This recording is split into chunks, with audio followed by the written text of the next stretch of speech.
Okay, good morning, everybody. We'll get started with the regular board meeting this morning.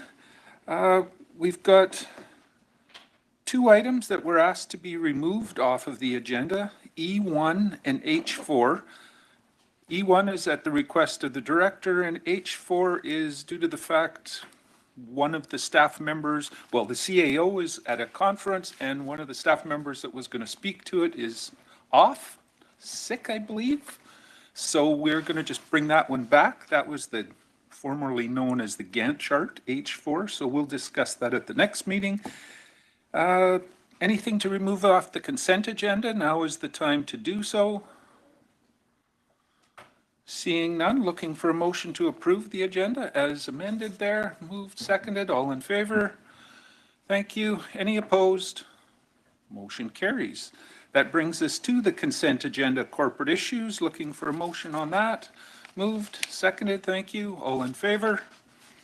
Great. Any opposed? Motion carries. That brings us to development services, B1, and I'll go to our acting CAO. Please, go ahead.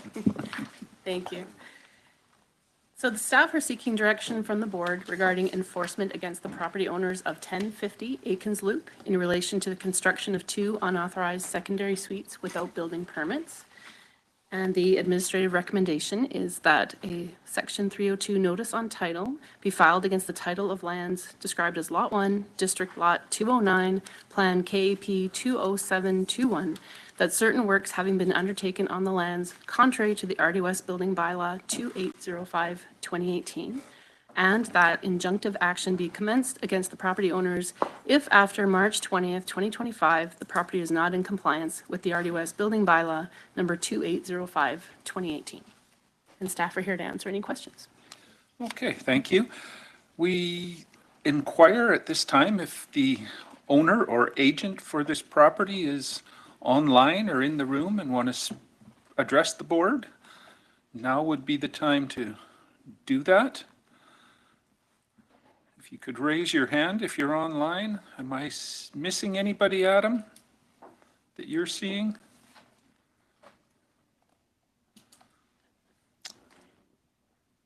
I don't have the name, but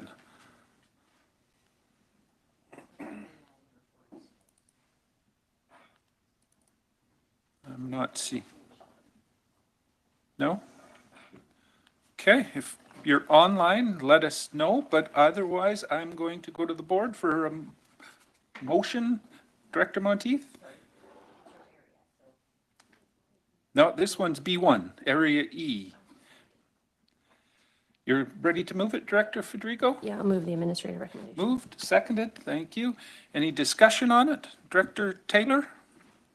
I was just wondering if we could get from staff an understanding of. Go ahead. I had it on, I just didn't have it pointed at me. I'm just wondering if we could get an understanding from staff as to the timeline, because I'm not clear why it takes from January 22 to October of 24. Okay. It just seems to have been a dead spot in there. Go to staff. Go ahead. The reasons for that vary, but this started as a bylaw complaint. So it started as a noise complaint, parties.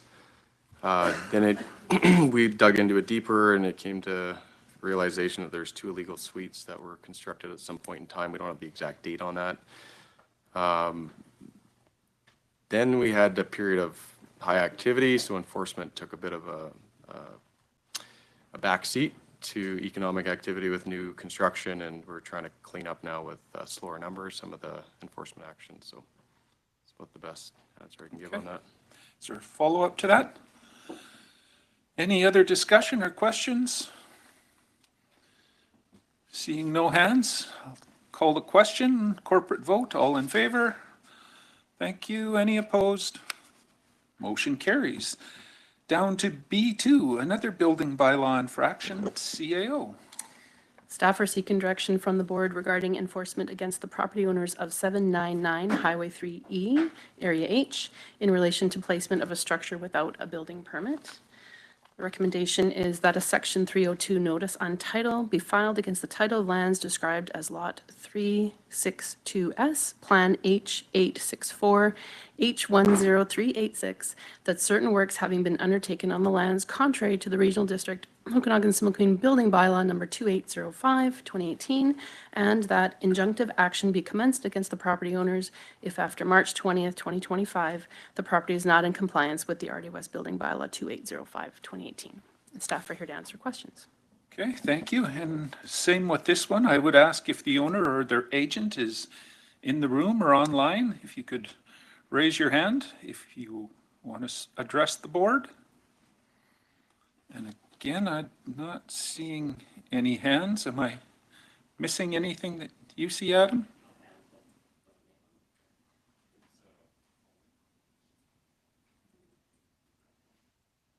Okay. I will go to Director Coyne Senior for direction on this one.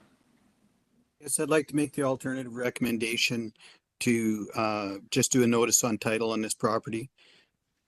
There's no way that anybody's going to comply by March the 20th on this order where this property is situated. So I'm going to recommend the alternate recommendation with just go with the notice on title. Okay, you're Thank you. moving that. Is there a seconder for that? Seconded. Any discussion? Couple of hands. Go to Director Monteith and then Taylor. Thank you. Is there a building on the property? Is that the issue? It's the deck. Yes. Staff, Is go there, ahead. sorry, and to follow up, there's no photo of the building on the board report. Should be. There was a Z240. Just scroll, sorry. Okay, I'll go over to Director Taylor and then Gettens. Yeah, so I'm just curious, I wasn't able to tell from the picture, but they're skirting around the base. Is there power? Is there sewer? Is there water? There appears to be power, but we can't confirm whether there's, like, we have no records, been no building permit issued, so we can't verify any of that. So we don't know what they're doing. Okay, Director, follow up? Well, so if there is power, does that not lock us into, what is it, a category 3? Staff? For the recommendation, yes, but board can make a decision on what they want to do. Yeah. Okay, Director Gettens. Thanks. So I'm just looking at the history here. So it's been over a year since the first stop work letter was mailed to the owners in Burnaby. And then a month later, so February of last year, final notice. November of last year, second final notice. The November of last year, bylaw offense notice. So since January of 2024, we're in February 2025. Have you heard from anything back from the property owners? Have they tried to No, work with you at all? no, there's been no correspondence. Okay, so it's hard when they've had a year and they haven't replied and they haven't even attempted to work with bylaw and just continue to keep working. So I hear what you're saying, Director Coyne, about not being in compliance by March 20th, but if my understanding is correct, they just need to at least contact you and get the process going by March 20th. Like, they're not going to have to rebuild by March 20th, but they need to have something on their end to us by March 20th. Is that correct? Okay. So for that reason, I can't really support the alternate recommendation then because we've given them over a year. We're not expecting them to remove the building by March 20th. We just need them to understand that there's bylaws in place and they need to work with us so we're not held accountable for this building later. Okay, valid point. Any other discussion on this? Director Barkwell? Yeah, I think Director Gettens is very convincing. If we don't, the regional districts as a whole doesn't stick to their rules, it's, people are going to see that and it's open season and it just makes all the issues bigger and more frequent. Okay. Any other discussion on this? Director Coyne, go ahead. Don't get me wrong on this one that I approve of this situation. Just this particular property is very interesting property. It's off the road. It's quite, it's not even visible from the highway, from that part of the valley. It's come up for sale a bunch of times and then it doesn't sell and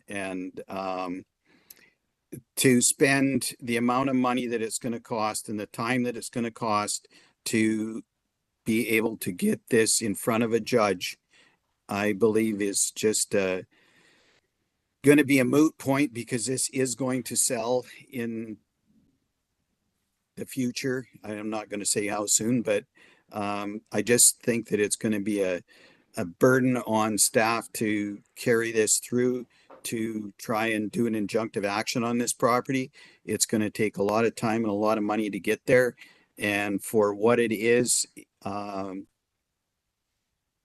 it's just not, I don't think it's a viable way to go. I know that theoretically in our world that we should just be able to do these things and it should happen, but that's not the case in reality.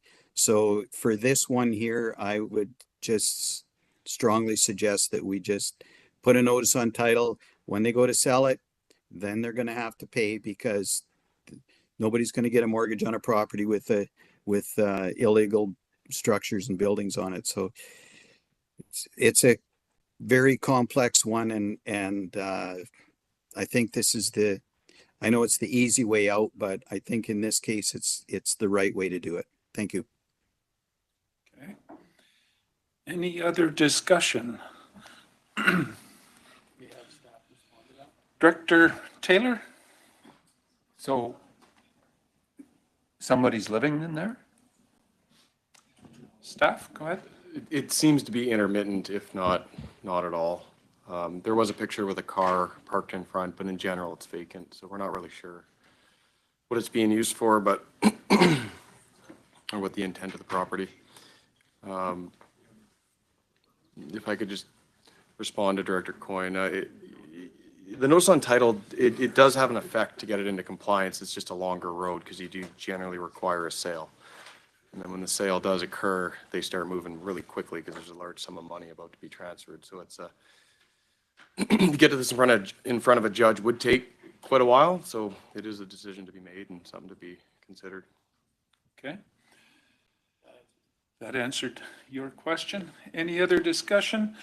Seeing no hands, I will call the question. This is a corporate vote, and the motion right now is to just put a notice on title. So everybody's aware of what we're voting on. All those in favor? Okay, those opposed? I better give you the names if I can read through the list. Directors Graham, Taylor, Weeb, Gettins, Conans, Campbell, any on this side, Director Monteith, and Pendergraft. I will also add mine. And then online is Gilbert. Did I miss anybody who was opposed? Not seeing any. I'm going to have to go to Ms. Cram. Is that Carrie or? I have 9 opposed. Graham, Taylor, Weeb, Gettins, Conans, Watt, Monteith, Pendergraft, and Gilbert. Okay, and what do we have for a number? We're missing Director Bloomfield that I'm aware of, and I believe that's it. So then it would carry. It would carry. Okay, close. Moving on to C, Development Services, C1, Agricultural Land Commission referral in Area A, CAO. An application has been submitted to the Agricultural Land Commission and referred to the RDOS in order to allow for a vacation rental as a non-farm use within the ALR. The recommendation is that the RDOS board authorize the application to allow a vacation rental use in an accessory dwelling as a non-farm use on the parcel located at 10105 12th Avenue to proceed to the ALC. Staff is here. Okay, thank you. Could I ask someone to move this one for me? Director Bush, thank you, and seconded, perfect. Any discussion on this? For myself, I would just support it going to the ALC and see what their decision is. This is going to be a new deal that we've got to deal with on the fairly regular basis as it sits right now. Any other discussion on this? Seeing none, this one is again a corporate vote. All those in favor? Thank you. Any opposed? Motion carries. Down to C2, a development variance in Area I, CAO. The applicant is seeking a variance to the interior side parcel line setback in order to formalize an existing covered outdoor equestrian center at 788 Sheep Creek Road. They are proposing to reduce the setback from 15 meters to 4.725 meters. The recommendation is that the development variance permit number I2025.001 DVP to allow for the construction of an equestrian center at 788 Sheep Creek Road be approved. The staff is here. Okay, I will go to Director Monteith. Direction on this? Thank you. I'd like to make the administrative recommendation, even though I don't like it. But I will make the recommendation. All right, a reluctant move. Seconded, thank you. Any discussion? Director Gettens. Yeah, I'm curious to hear from staff about why they're approving this against the setbacks, because we've had this conversation before, and it's one of those, if they build it, it doesn't follow the rules, and sometimes staff agrees, sometimes staff don't agree. And I'm just curious about what is the matrix you're using to make this decision, or make this recommendation, please. I'll go to staff.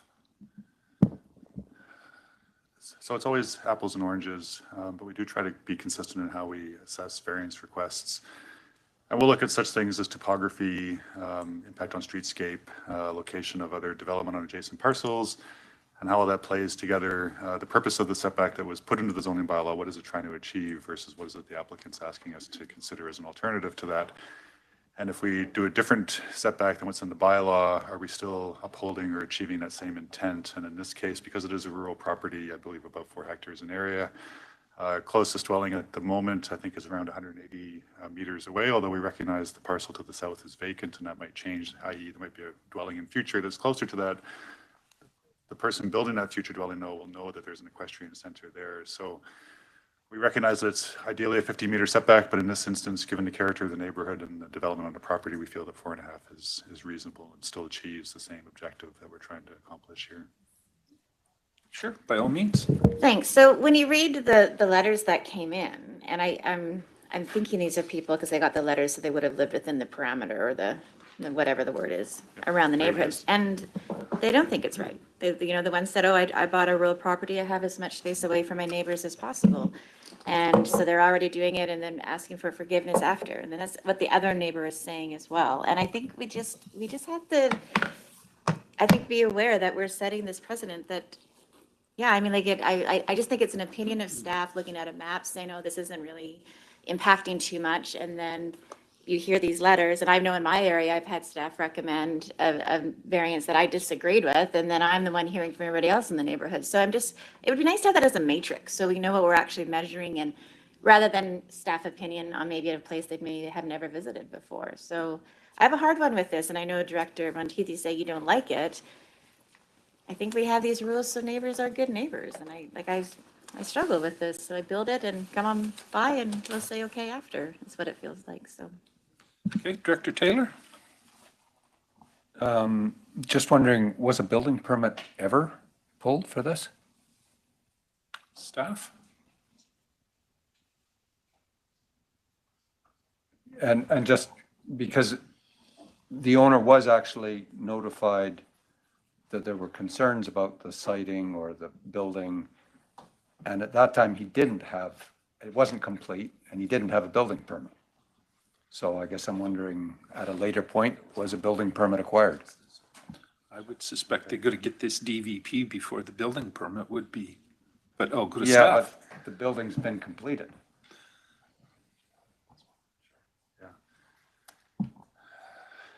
Sorry, Go ahead. it's a sequencing issue, and as I understand it, and I might have to get some help here in this response, but so the building application was submitted.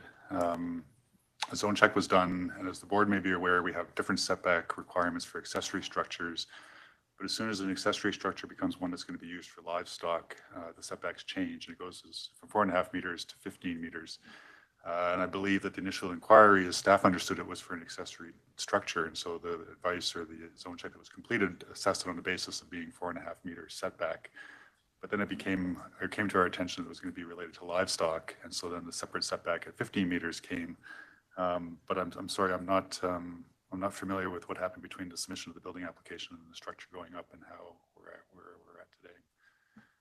Okay, is there a follow-up to that? Go ahead. Okay, so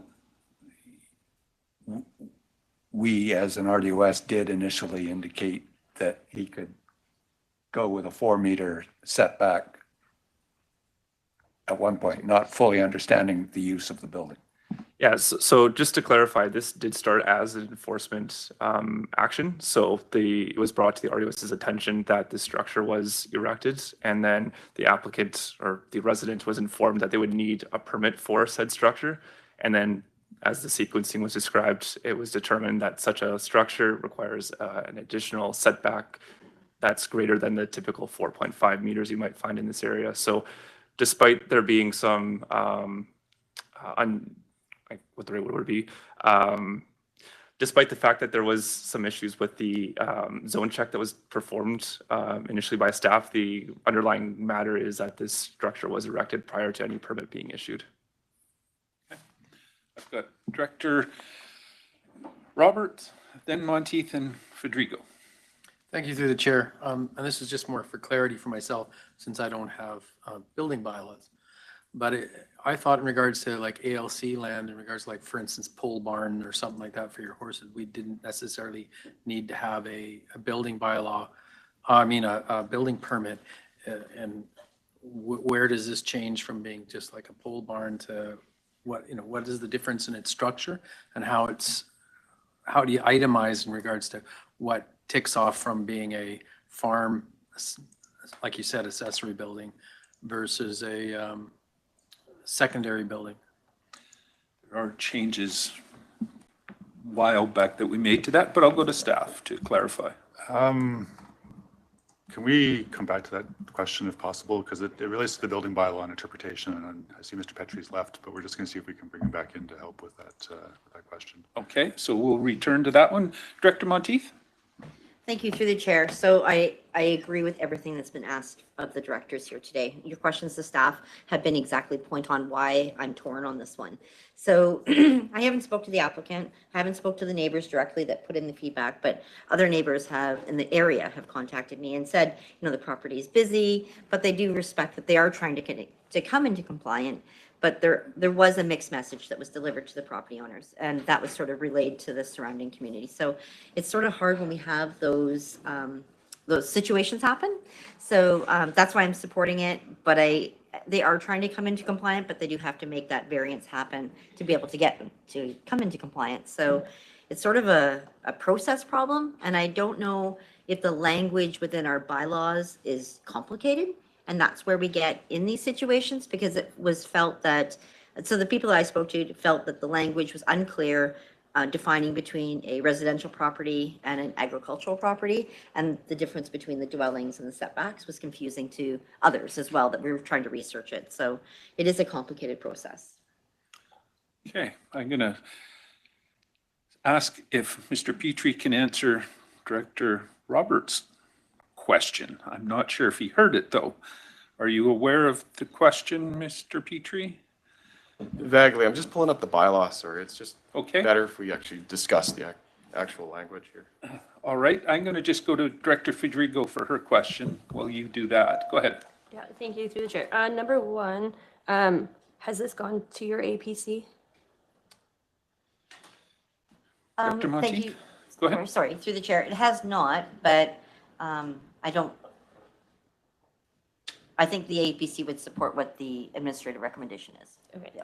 And then, sorry, Go ahead. another question on there. Has there been any bylaw complaints that have come through from neighbors with relation to livestock and infringing on their enjoyment of their property? Because whether that building's there or not, it's a gravel or sandy space in which the animals can still, the owners can have their equestrian center. So appreciating that it is about the building, but if we're talking in relation to where it is on the property line, building or no building, they're still going to engage in equestrian activities in that space. So just looking to see if neighbors have complained about noise coming from the animals in general.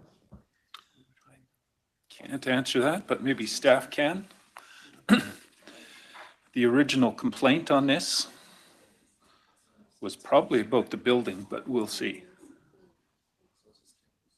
Staff?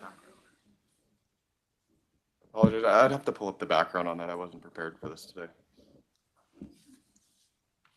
Okay. I can get that back to you though, but we got a lot of equestrian buildings and they're just starting to run through my head here. Lots of complaints. So. Go ahead, Director Roberts. Thank you to the chair.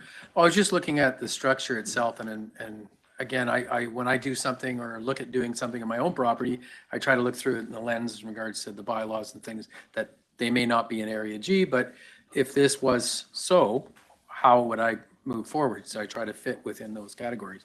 So for instance, that's similar to a building that I'd be looking at for putting my tractors under. And, you know, and I'm looking at having it closer down to the bottom of my property so that I have room for my orchard. So I was under the impression that that's something like that, especially since it's not built more like a pole barn, that it didn't necessarily in regards to agricultural land, didn't necessarily need to have a building permit. Like there was some things that did and some things that didn't, and I didn't know where that crosses over. So it's defined by the amount of people that'll be in there, and then it's also defined under the farm code. So the equestrian centers, if they have stadiums and grandstands, then obviously that occupancy increases. It becomes more of an assembly occupancy. Our building bylaw classifies as low human occupancy farm buildings or structures less than 215 square feet, no permits required. But you still can get a farm building permit built under the farm code. So there's significantly less building restrictions on those. You still have to meet all the setbacks from the zoning bylaw and whatnot. But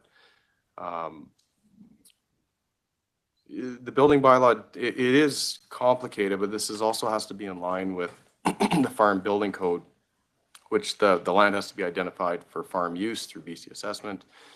And then the building would have to meet the classifications under the farm building code. So it does take a bit of analysis to see what they're doing. So an equestrian center without stadiums could still be a farm building.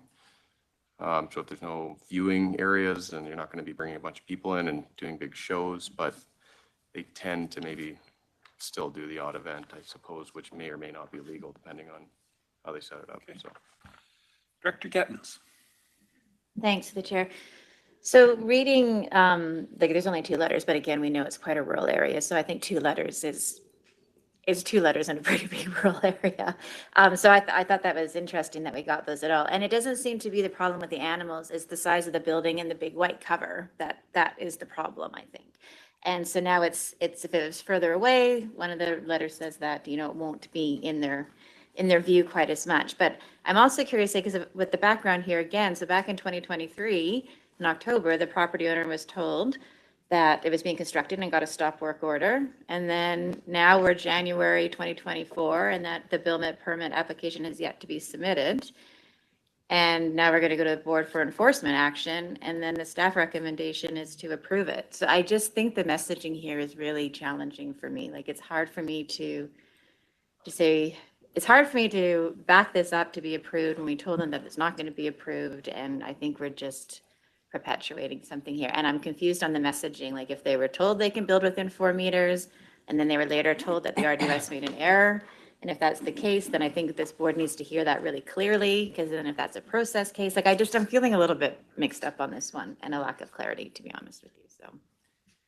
Okay. Is there a response from staff to that?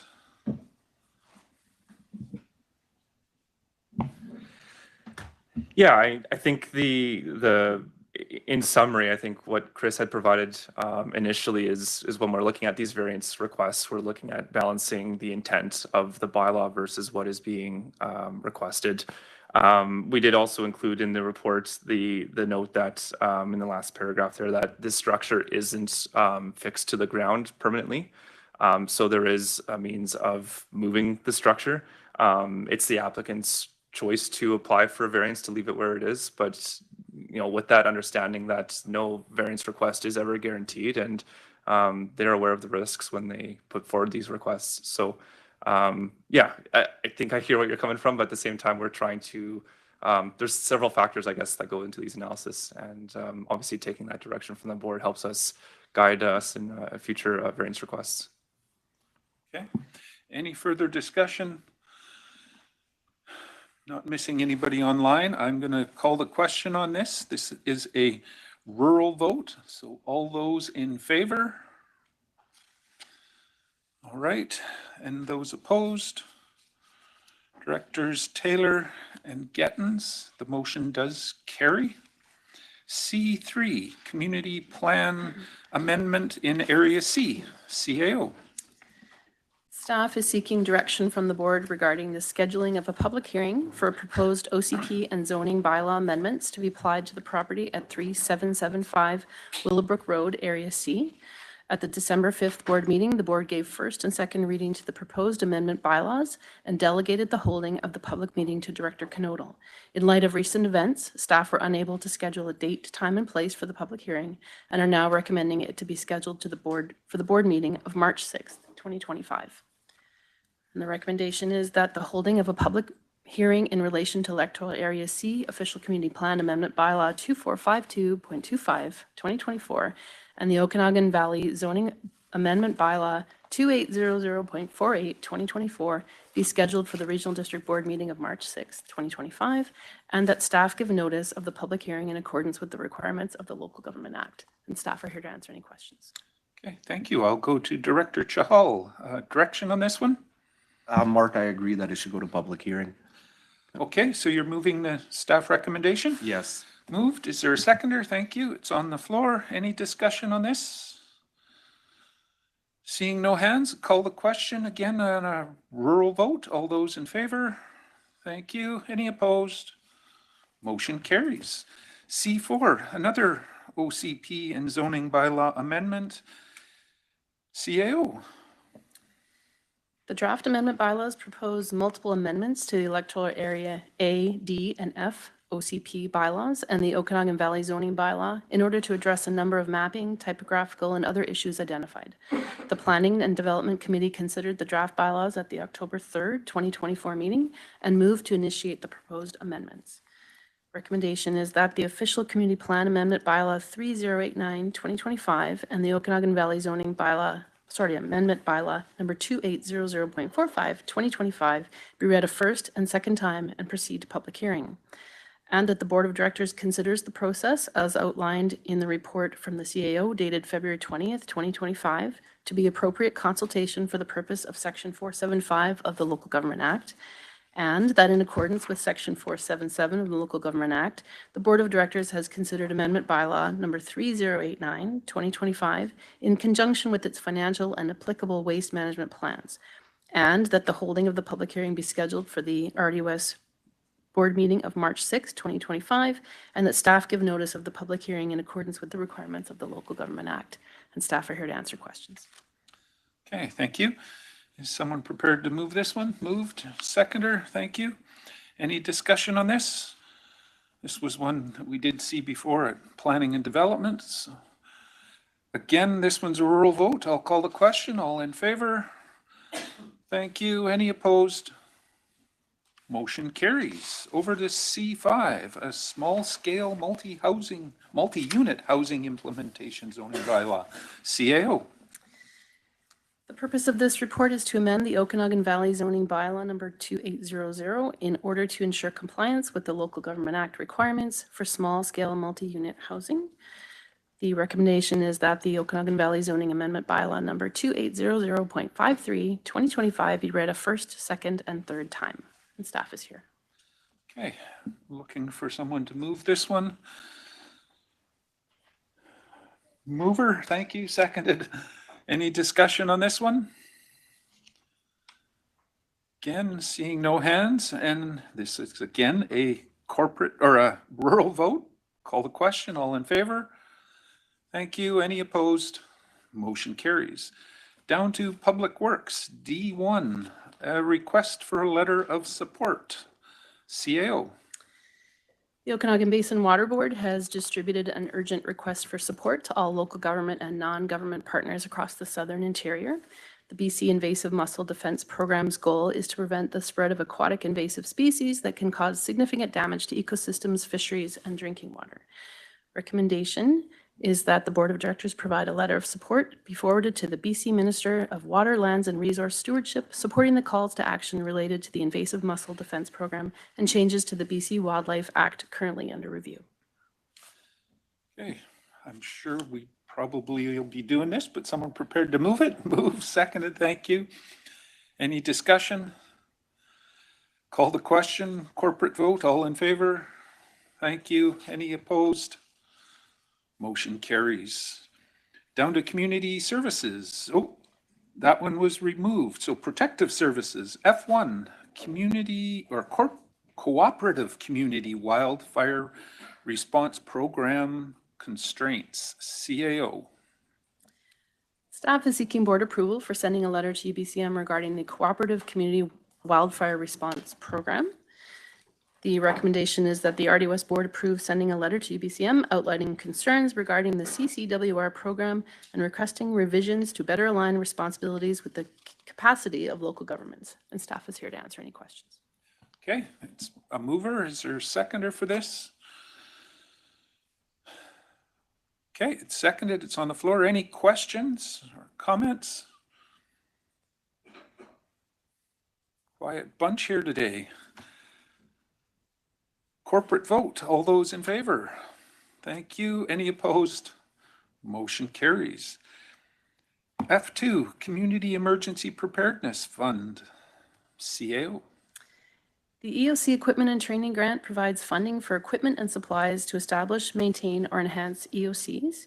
The grant also supports capacity building initiatives such as training, exercises, and the engagement of contractors to strengthen emergency response capabilities.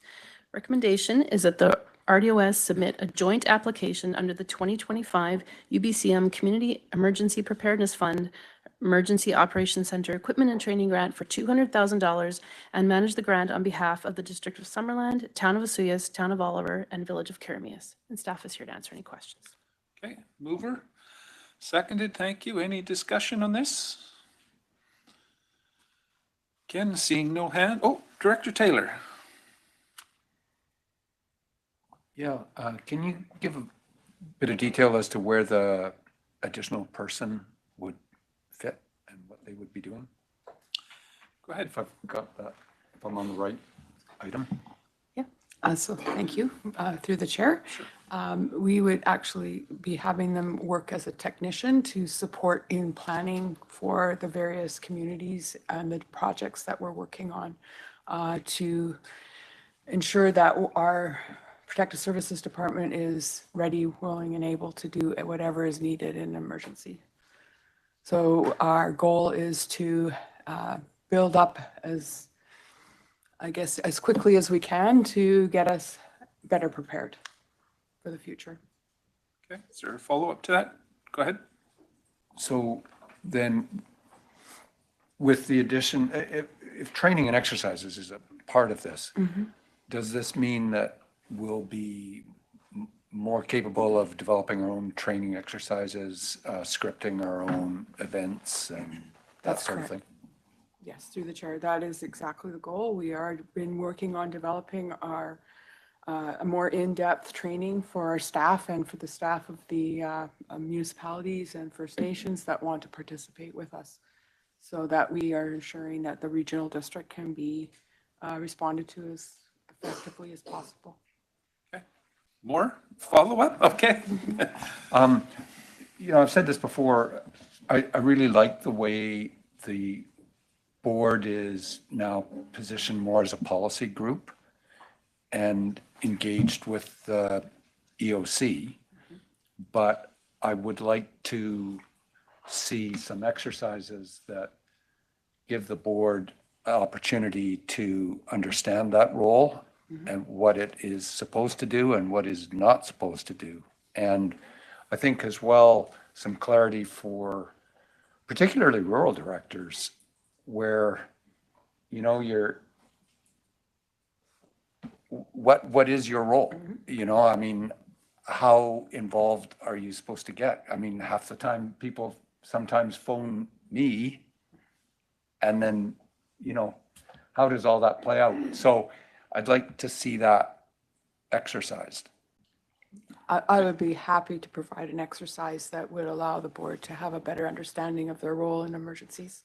And so that you understand that we actually want to work with everyone and make sure that I understand that you're getting phone calls from the public and that you have anxiety about that, and I would too. And so how we get the information in and receive it and how we respond to it, I think is good for you to understand. So I'm more than happy to develop that for the board. Okay. Director Roberts?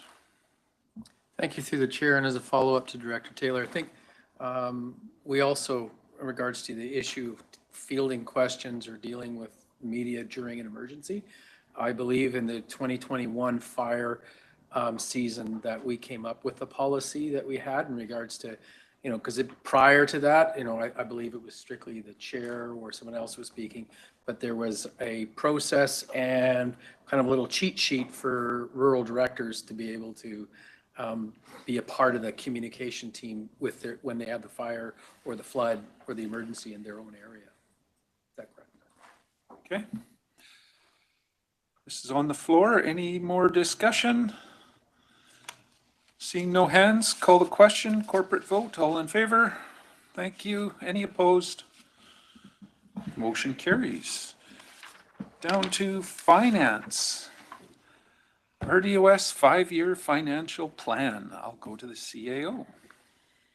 The 5-year financial plan was read for the first time on January 9th, 2025, with the target of having it fully adopted by March 6th, 2025.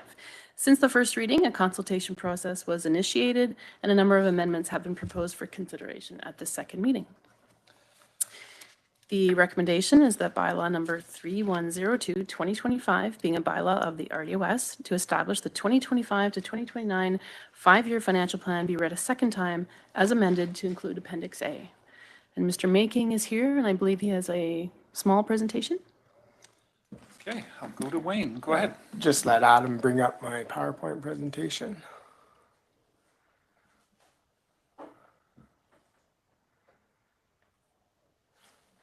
So these are the changes that we wish to apply to second reading. This here's how the overall taxation looks. The change from first reading to this is we now have the 2025 assessed values in this with these figures, and as well as the new non-market growth. So you can see in first reading, the total change was 4.88%. Now we're sitting at 4.81%. Just as a quick question, Director Gettens? Yeah, sorry. Sorry to interrupt the presentation, but can you please define, because I've been asked this a couple of times, the difference between non-market growth and the net change, like those different numbers and what percentage of that? I just need you to explain it so I can share it. So the first change is the change over last year. Then we apply non-market growth. What non-market growth is any development in your area that goes up. Now the individual's tax portion of tax goes down because there's another person paying a portion. So that's what the non-market growth percentage is, and that's why it decreases the total tax requisition for the area. Okay, continue on. So just as a reminder, these are the original asks that the board had approved. There was the 4 regional grant and aids for $16,000. There was the full-time equivalence requests and the program change requests. These did not change since first reading, but they're just as a reminder of what the board has approved so far. Then these Appendix A, this is director changes. Most of them are the curbside recycling bins and how the bins were funded. So that's how this first one is, which is Area B. Area C. D, E, F, and I, each director had their own.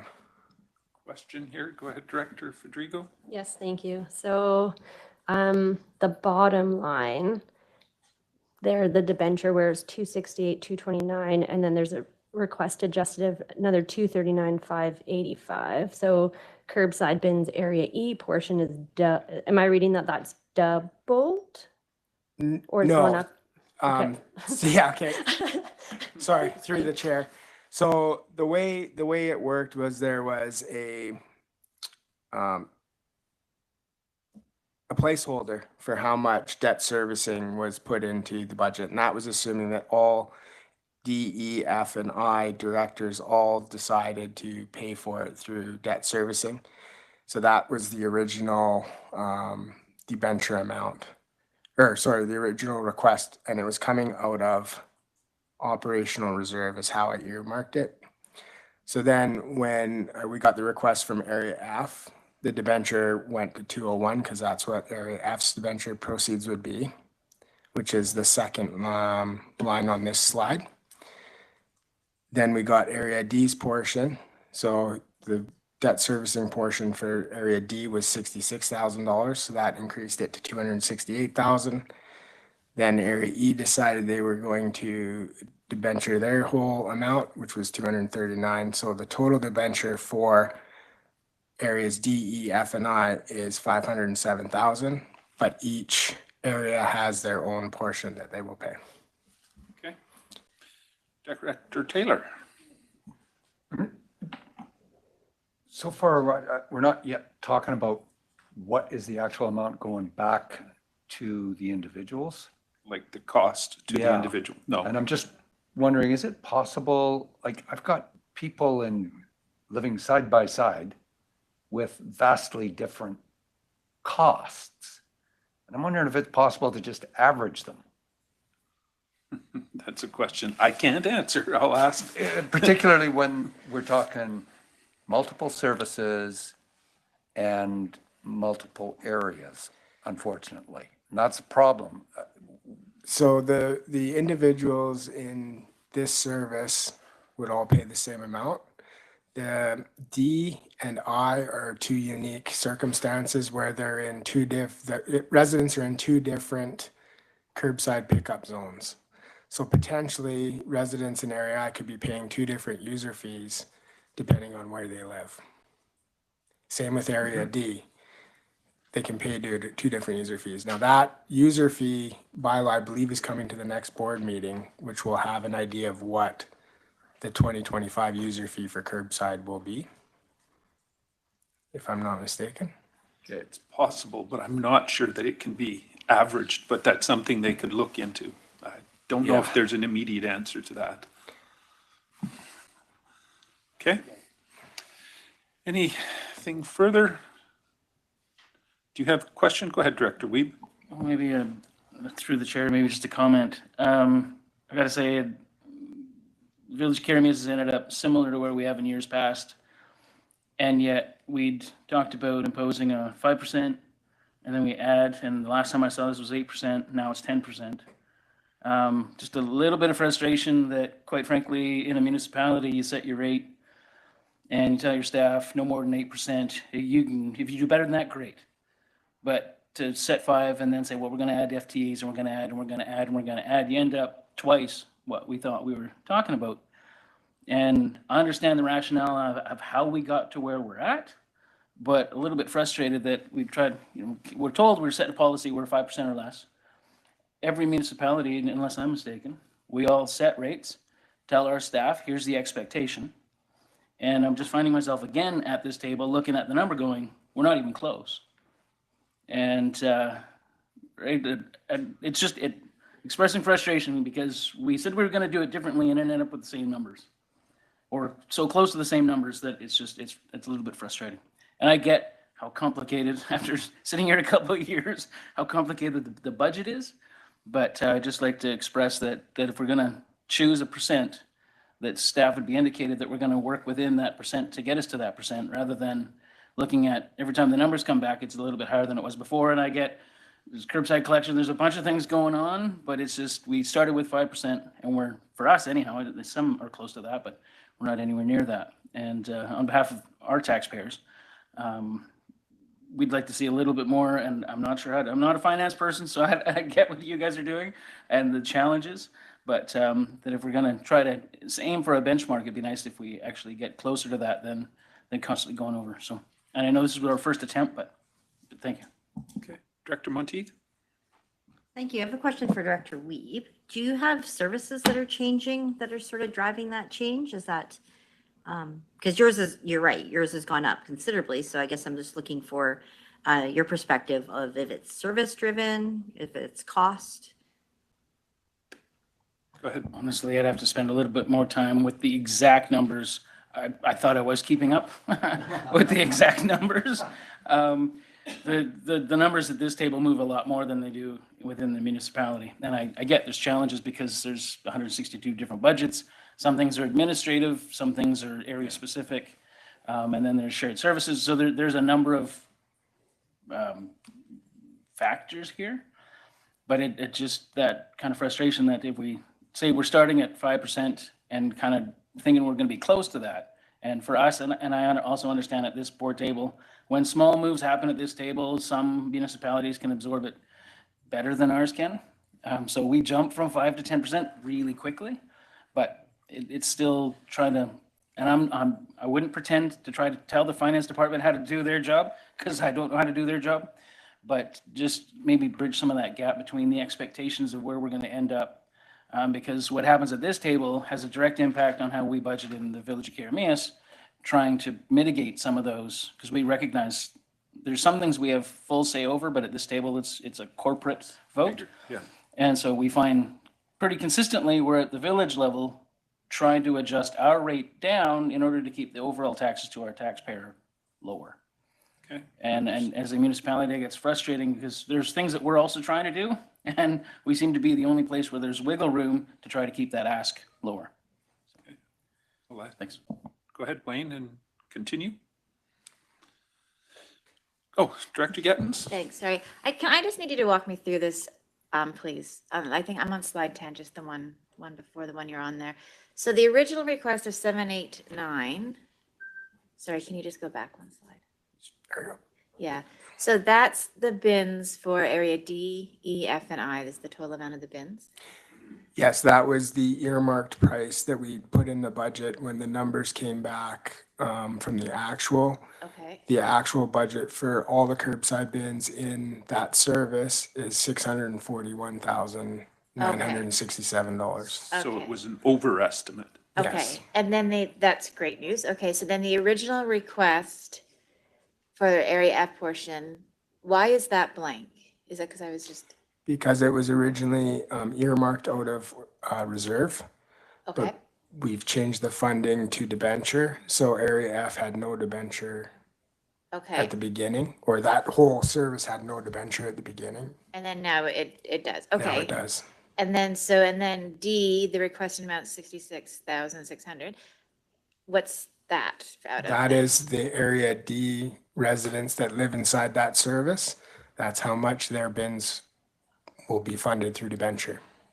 Okay, Because so there's you're, different amount of residents for each area in that service. okay. So this service is one of the weird curbsides where you have the 4 participating areas with portions of their residents in there. All of F and all of E are in this service, only a portion of D and a portion of I. Okay, not all of F is in this service though. We don't have any All in Meadow F Valley, Boulder. curbside, all Okay. area F curbside customers, sorry. Thank you. Okay, that's Yeah. an important clarification. Yes, only the Okay. curbside. Had a minor heart customers. attack there. Okay, yeah, good. Okay, thank you. Thank you. And as a reminder too, curbside is not funded through taxation. It's strictly through user fees. So this would not have affected the overall tax requisition for your area. Okay. Director Monteith? Thank you. I don't see the changes for area I. So area I at second reading, unfortunately, I didn't get your full request. So it went in as all debt servicing, and then in third reading, it'll come out as what you requested the other day. Okay.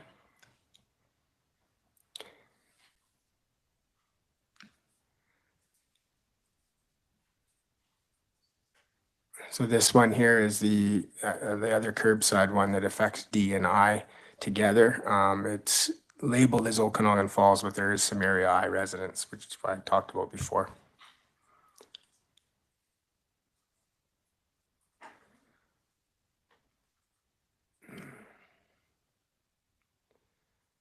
and area G. And then Caramius there at the bottom. And again, Caramius, this is not the final version. Your third, I got your request from the CAO, and it'll be showing up on third reading.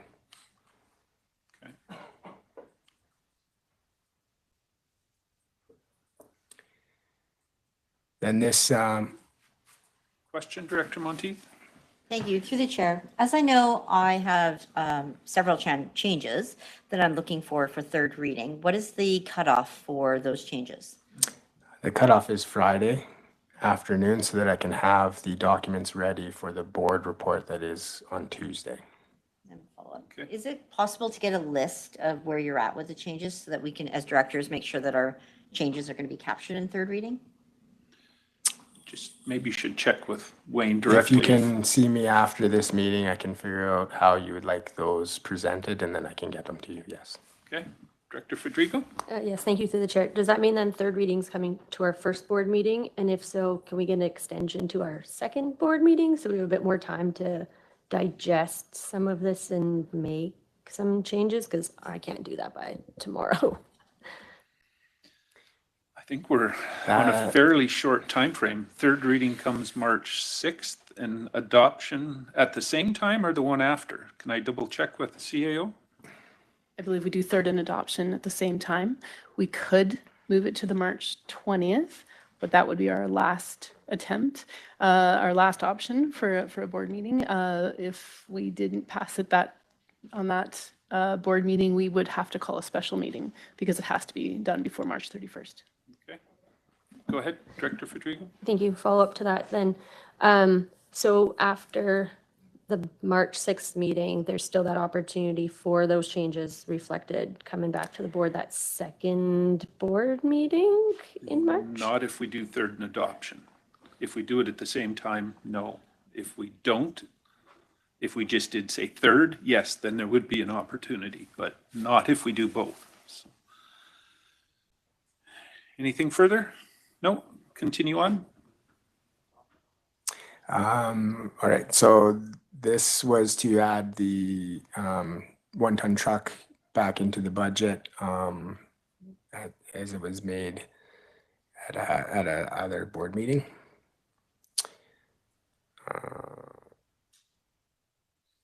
This was to combine the development cost charges and the amenity cost charges into one line. Just housekeeping issues for these, and then there was some project removals for information services. And again, some more capital requested for the fire department that was moved out. Some more housekeeping issues from Director of Area A. These ones were requests from Area D, from the Development of Infrastructure, and for OK Falls Fire Department.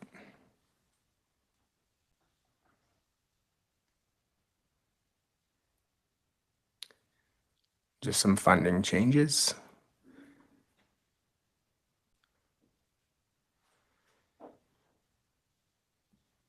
More changes for Area D.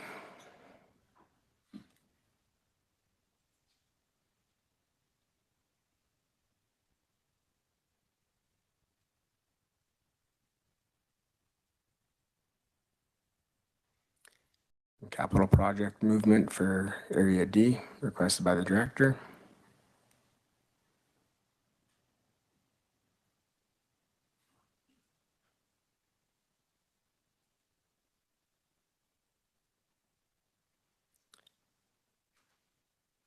More changes for Area D. And here, Director Gettens.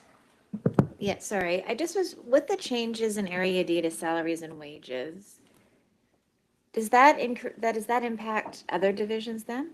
No, this is just Area D. Okay, thanks. Okay.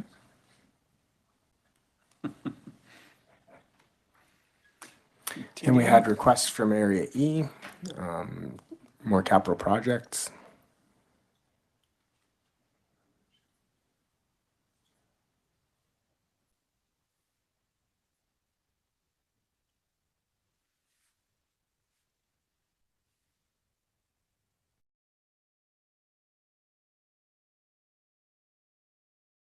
And we have some changes for Area F.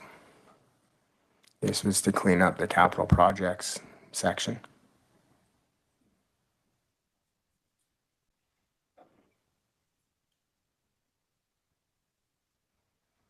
And there was a request from Area G, and then into Area I. And that was all the changes made to second reading. And we will have more for third reading. I'll go back though just to see the total tax requisition for everyone. And I want to point out that the mandate at the beginning of the year was to keep the tax requisition to 5%. And I'd like to show that the overall tax requisition currently is 4.81%. That's different for everybody. It's That's different not for what everybody, the but average the, is the there. total RDOS increase was under 5%. Director Taylor. Yeah, so I just want to be clear because this meeting is being recorded and residents are watching that, you know, certainly I expect further changes, and this 3.08 that we're at presently, I expect to be more in the area of 5 to 7. So there will be more changes to come for third reading. Likely the case. I would suggest anybody who does want to make those changes, definitely get with Wayne as soon as possible to have that happen and make it in time to get it on the agenda. Director Monteith. Thank you, through the chair. I can appreciate that we started the budget process earlier this year, but it feels like we're behind. Like, I feel like I'm stressed to get things done, and I feel like there's lots of changes that are still needing to be happen. So how do we do this better as a board so that we're not so last minute? Because I do feel panicked about getting things done, and I'm really uncomfortable moving forward with second reading with that confidence that by third I'll have my changes done. Like, I just don't know. And I've been vocal about the changes I want. And I appreciate I got information yesterday about some changes, but it's still not enough. I've identified, so I feel like, I don't know whether we need information sooner, to start the process even sooner. What's the ideas? Every year we seem to be in a similar situation. Budget is always a little bit stressful, and changes make it complicating, changes to services and stuff. But Director Taylor.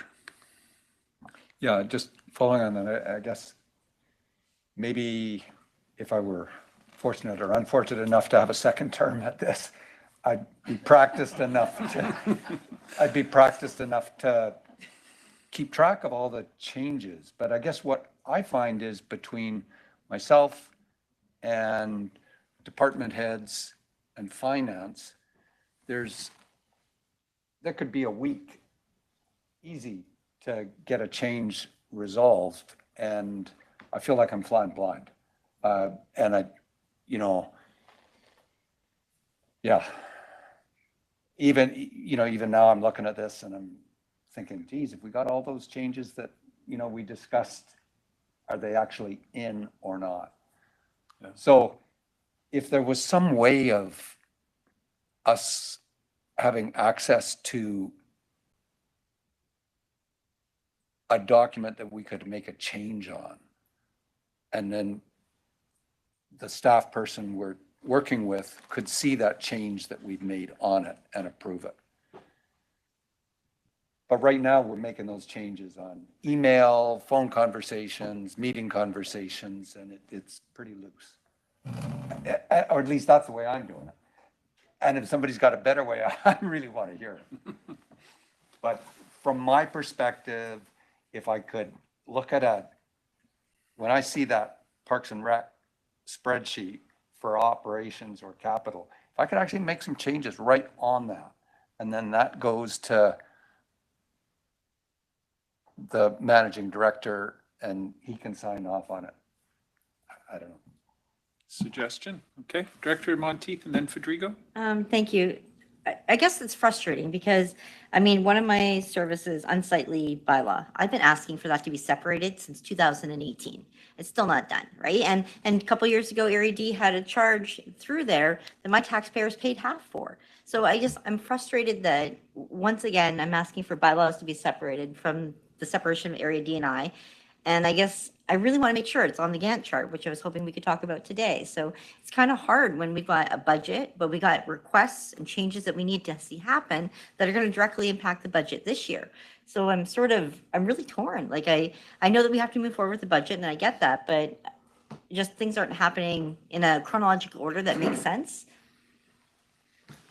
Okay, Director Fedrigo? Thank you through the chair. I find like if we maybe had a timeline so we kind of know, because like even trying to understand when to get things in to get onto a board report is kind of like, when does this need to happen? So like I find that tomorrow's deadline came very quickly. I was fairly prepared for all the other ones, but then I passed Wayne in the hall and he's like, you have to have it in by February 21st. I'm like, So I think just like a laid out kind of timeline for us, just so we don't have those surprise dates creep up. I know that would be helpful for me. Just so everybody's aware, it's always kind of been that we meet this week, by next Tuesday, they've got to have things in for the next agenda.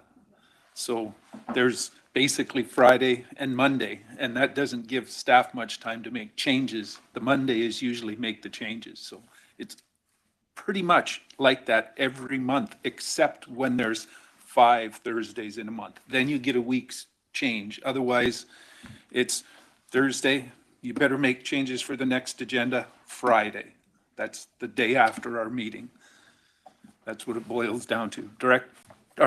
Mr. Making, go ahead. I can commit to the board that for 2026, I will have dates lined up that you will have in August so that you know when the dates are.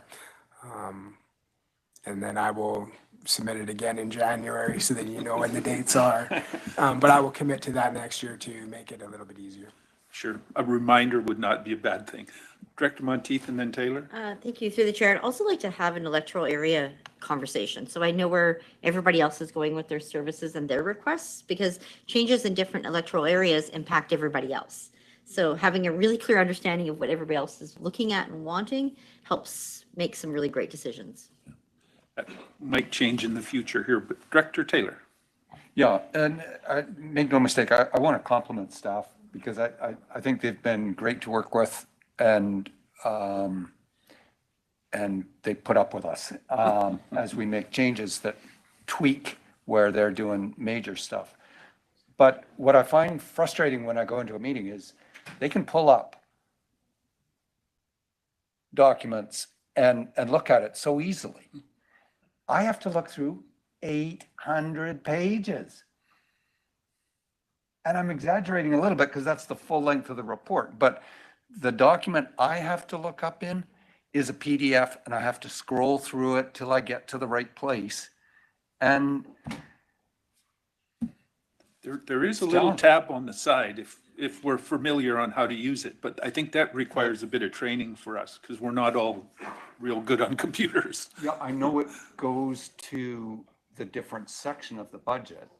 It could be broken down a little further even than what it is. Right, because what I do is I put in a word search, Okanagan Falls, and then I just hit it until it gets me to where I am. But like, oh my God, I wish I could just go to the right page.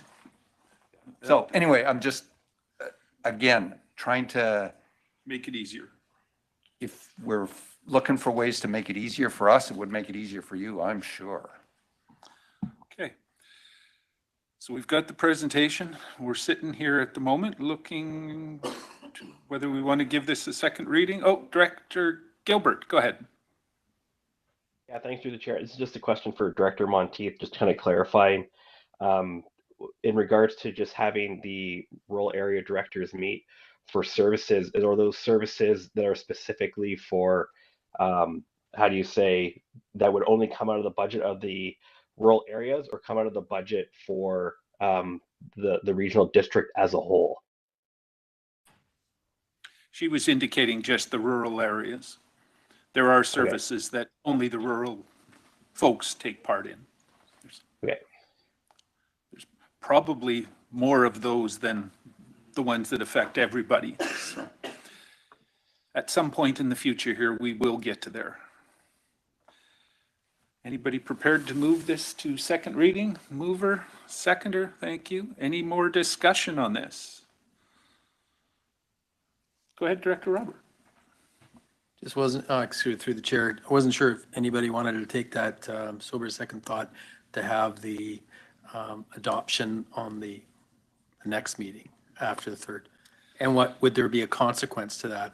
Just because it was brought up, I don't have any concerns that I'm worried about that, but I was just thinking, since it was brought up, does that create consequences for staff if all of a sudden it was a third reading and then adoption on the following meeting? Thank you. Okay. What I would suggest, and we have done this in the past, is that it could be at the board's discretion on March 6th, I think is the next meeting. If there was a bunch of changes needed, just give it third reading and wait for adoption on the second meeting. That will ensure that those changes get made, yet continue to move forward. Director Monteith? Thank you. That's exactly what I'm requesting because I don't feel like I'm going to get my changes done by tomorrow. Do the best you can on that, but that would be the easiest, is just continue to move forward, but slow it down. Don't give third and adoption on that 6th meeting. Any further discussion? Okay, we've got the motion on the floor for second reading. Obviously, it's a corporate vote. All those in favor? Okay, those opposed? Motion carries at the moment. All right, over to legislative services. Letter of support for Osoyoos Irrigation District, CAO. The Osoyoos Irrigation District is submitting a grant request to OBWB for $30,000 to enable them to install water meters at a sample of residential properties. The data collected by these meters will assist the OID in determining the required size of a new reservoir, as well as additional piping to facilitate the separation of agricultural water and residential water. The OBWB requires all water conservation and quality improvement grant applications be accompanied by a letter of support from the organization's local government. So the recommendation is that the regional district provide a letter of support to OID for their grant application to the OBWB Water Conservation and Quality Improvement Grant Program. Okay, I would ask this one be moved forward. Is someone prepared to move it? Moved, seconded, thank you. Any discussion on this? Seeing no hands, corporate vote. All those in favor? Thank you. Any opposed? Motion carries. H2, CAO. Actually going to turn this one over to Ms. Cram. Okay, Ms. Cram. The committee and external agency appointments, which we normally do in January, and we did. However, with the passing of Director Knodel, we've had some vacancies created. So I understand that Director Monteith has expressed an interest in serving as a representative to the Okanagan Basin Water Board. And so our recommendation includes appointing Director Monteith as a representative. However, there are also some other vacancies that have been created, such as if Director Monteith becomes a representative, we have an opening for an additional alternate to the OBWB. We have an opening as representative to the Southern Interior Municipal Employers Association. And further, we're recommending that Director Wiebe formally be appointed as chair to the Planning and Development Committee, as he is appointed as the vice chair, and that an additional director be appointed as vice chair to the committee for the remainder of 2025. Okay, so it looks like we're needing a couple of volunteers or potential volunteers to some of those. Director Coyne, go ahead.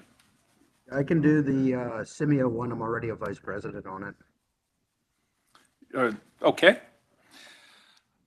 That would fill in that one, unless there's someone who's jumping out of their shoes to get into that role. Director Monteith? Director Pendergraft, are you interested in being an alternate for the Okanagan Water Basin Board? I have been in the past. That would be something I could do if there was nobody else that wanted it, but if somebody else wanted to step in, I'm not opposed to that. But Director McCorduff? Could I make that motion then, that Director Monteith be appointed to serve, seeing as she has been on there now, and that Director Pendergraft be the alternate at OBWB? Okay. Should we do these separately, or can we, Ms. Graham? You may wish to do so, yes. Okay, we'll deal with that one first then. So it's moved and seconded. Call the question. All those in favor? Thank you. Any opposed? Motion carries. So we've got Director Coyne, who's volunteering to be the representative for Simia. Someone prepared to move that? Moved, seconded, thank you. All in favor? Great. Any opposed? Motion carries. Director Wiebe, you're good with being the chair of the Planning and Development. Is there somebody who is prepared or wouldn't mind being vice chair of that? Pointing at Spencer. I'm not seeing him shake his head, sure, but anybody else? Are you prepared to step into that role, Director Coyne? No? Okay.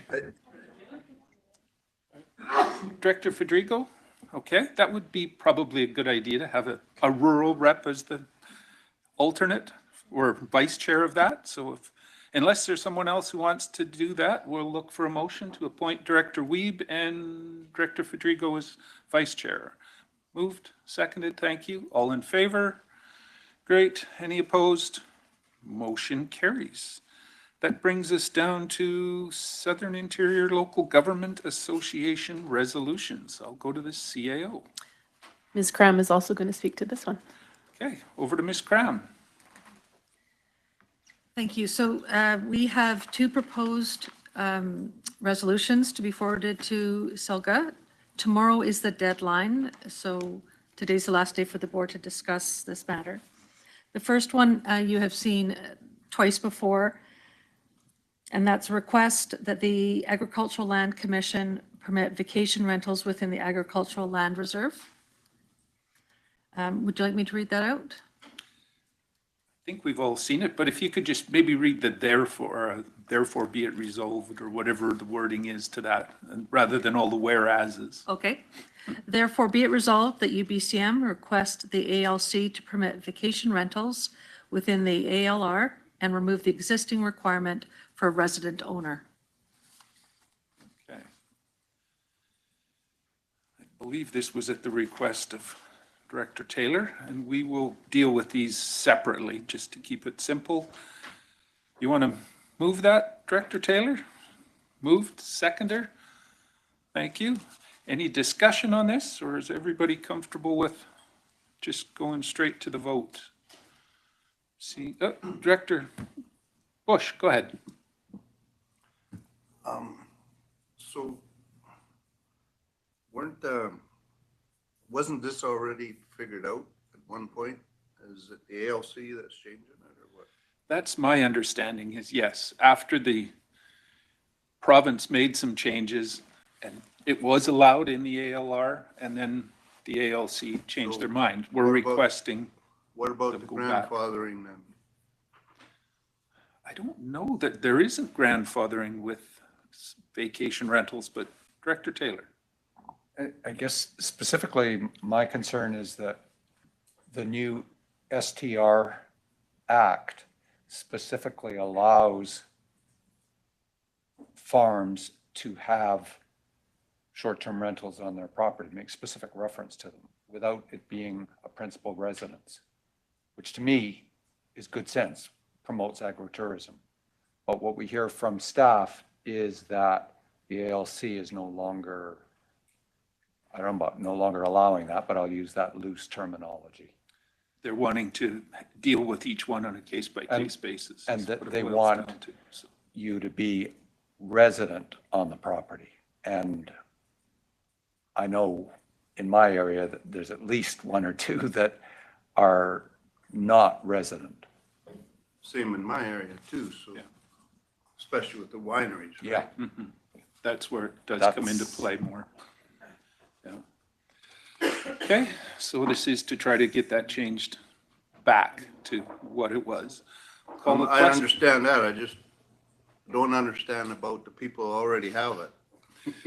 Well, if they've already got it, there is, I believe the wording in the act as it stands, or the province's rules, is that there is no grandfathering for short-term rentals. That was specific in there. So, Director Bloomfield? Thank you. But you don't want to confuse the provincial government's regulations with the Agricultural Land Commission's regulations. The Agricultural Land Commission might have a different opinion on grandfathering. That's the issue already, but I don't, that's a question we'd have to deal with, but.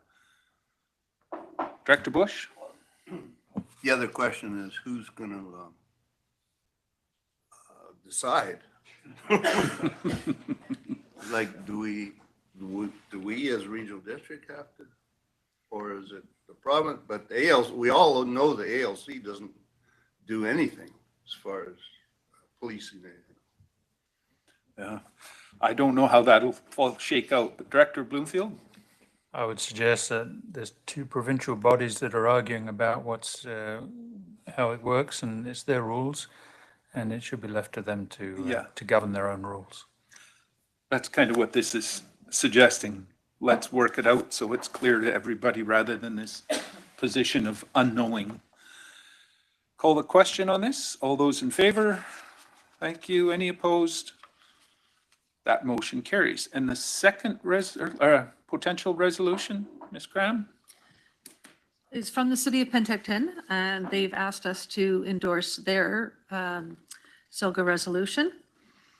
And it's request the province of British Columbia to implement a regionally balanced approach to supportive housing. And I'll read the therefore. Be it resolved that this Southern Interior Local Government Association urge the province of British Columbia to implement a regionally balanced approach to supportive housing by increasing dedicated funding streams for smaller and rural communities, ensuring supportive housing projects are proportionally distributed based on local needs assessments, providing targeted incentives for nonprofits and service providers to operate outside major urban centers and regional hubs. Okay. Director Taylor, but I'll go to Director Bloomfield after the, or do you want to? Go ahead, Director Bloomfield. I'll defer to Director Conant's, it was her motion. Director Conant. Sure, thank you. I mean, that's pretty explanatory through the chair, but I know we had this discussion last fall when we were talking about the temporary winter shelter, and I know that it was a concern among communities that they were losing some of their residents, and that it's really not fair for communities to not have the funding they need or some of the services they need to be able to keep their residents at home if those residents decide they want to stay there. Okay, so you're prepared to move this? I am moving it, yes. Okay, mover. Is there someone ready to second it? Seconded. Any further discussion on this? Director Taylor. So I'm just wondering, what is a small center in the context of the province? The small center might be Penticton, but in your thinking, the small center might be Oliver and Osoyoos or Olala. Go ahead, Director Conant. Yeah, I mean, this is a subject that's a conversation that's happening all over the province right now. And I think that the provincial government has decided in certain areas or certain communities are hubs, and that should be where all the supportive housing is, and also where all the funding goes for having to do with any kind of medical funding or funding to do with support services. And I think that what we're asking for is that just the province relook at that and look at and on a regional basis who needs some support. It's not going to, I mean, it's easy for the province to choose a city here and there on the map, but but when it comes down to what's happening at boots on the ground, all of us around this table, we know that we all need funding and some help and in this type of in supportive housing at one time or another. So I think it can also be requests from locally for who wants to have that type of support also. It's as opposed to having it be the decisions made on a map on a table in Victoria when they really don't know the communities, all of our communities' needs. Okay, any follow-up to that, Director Taylor? Yeah, I just think that in discussion, it's easy to get confused. I think if you were sitting in Victoria, they might feel that they are pushing things out to different centers when they put it to Penticton and Kelowna, et cetera. Whereas you might be asking them really to push it not all to Penticton, thank you very much. You'd like to see it spread around the regional district of Okanagan, Similkameen. And if that's what you mean, I think that clarity probably needs to get passed on when you make this motion. That's so good. Sure. One of the things, and Director Coyne would probably back me up on this, being on the UBCM board, is that we're really forced to make really these generic resolutions that apply to everywhere in the province. We're not allowed to be specific now with these resolutions having to do with SILGA and UBCM. So it ends up being a lot of times sounding more generic and also can be interpreted different ways. And I think that's what makes it tough about these resolutions nowadays that didn't used to be so in the past, where we could have, for example, asked for the 201. Let's upgrade the 201. And now we have to ask for all roads that to be fixed, all back forestry roads to be fixed and that type of thing. So I think that's where it becomes difficult, that we have to make these resolutions apply to the entire province and make them more applicable to almost generic. Okay. Director Coyne, and then I'll go to Director Roberts. Yeah, I'm all for this resolution, but there's only one concern I have, and that's, I mean, kind of going to what Director Taylor was saying, is if we're going to push this out into the rural areas, we need the supports to go along with that housing and those services that you're asking for the province to give to us. So I don't know if it would be appropriate to ask for a friendly amendment or an amendment to it that we add the additional supports to the motion, because just saying let's go do this, like we're struggling right now to open a cold weather shelter. We just don't have the resources available to us to open a cold weather shelter under the guidelines of what the province calls a cold weather shelter. So it's not obtainable to us. Actually, a meeting just ended that I couldn't attend because we've been going through these meetings all winter trying to figure out a way to find the ability to open a cold weather shelter, and now it's going to be spring in a couple of weeks and we don't need one. But you know, we're going to work all summer to try to get the resources, but they're not available to us. So I support the idea, like let's keep people in our communities, but if we're going to ask for that, then we need to have the same level of a support that, say, the urban centers like Penticton or Kelowna or wherever have, because Merritt, Princeton, you know, Oliver, we don't necessarily have the same ability to bring those services to our communities. Okay, Director Roberts. Thank you, through the chair. Similar in regards to follow-up to Director Coyne. For me, it's the example. It's great. Karamias has got multiple increase in BC housing, but we have a decrease in regards to services in regards to health. We don't have, even though we're going to be looking at transit, we don't have the level of transit that's going to tie into people with particular needs that then now have to go to a lab in Penticton to meet what needs to be done immediately, or to deal with an x-ray, or to deal with other social services. You know, we're putting capital money when we look at the hospital board coming up in regards to Karamia's, you know, its primary care network facility, but at the same time, we're losing services. So it's exactly the same. Okay with keeping the people that live there and keep them in their community, but we need the supports because that also helps Penticton. I of course look at through the lens of healthcare in regards to the hospital being inundated and the more lineups you have at the ER because we're not able to deal with it locally any longer, and we were pre-COVID. So, you know, these are things that are really important to tie with that, you know, with this motion. I think it has to come with the services and the money. And there are ways to do that, you know. And of course, that also when we're talking about, I think Director Taylor was saying about what size of community, Olalla versus Oliver. Well, automatically in regards to how you can facilitate and support services kind of dictates the size of area that it could be in, right? Thank you. Director Bloomfield? Thank you, and through the chair. And this dispersed housing model is something that's been touted quite widely around the province now, and has been looked at in various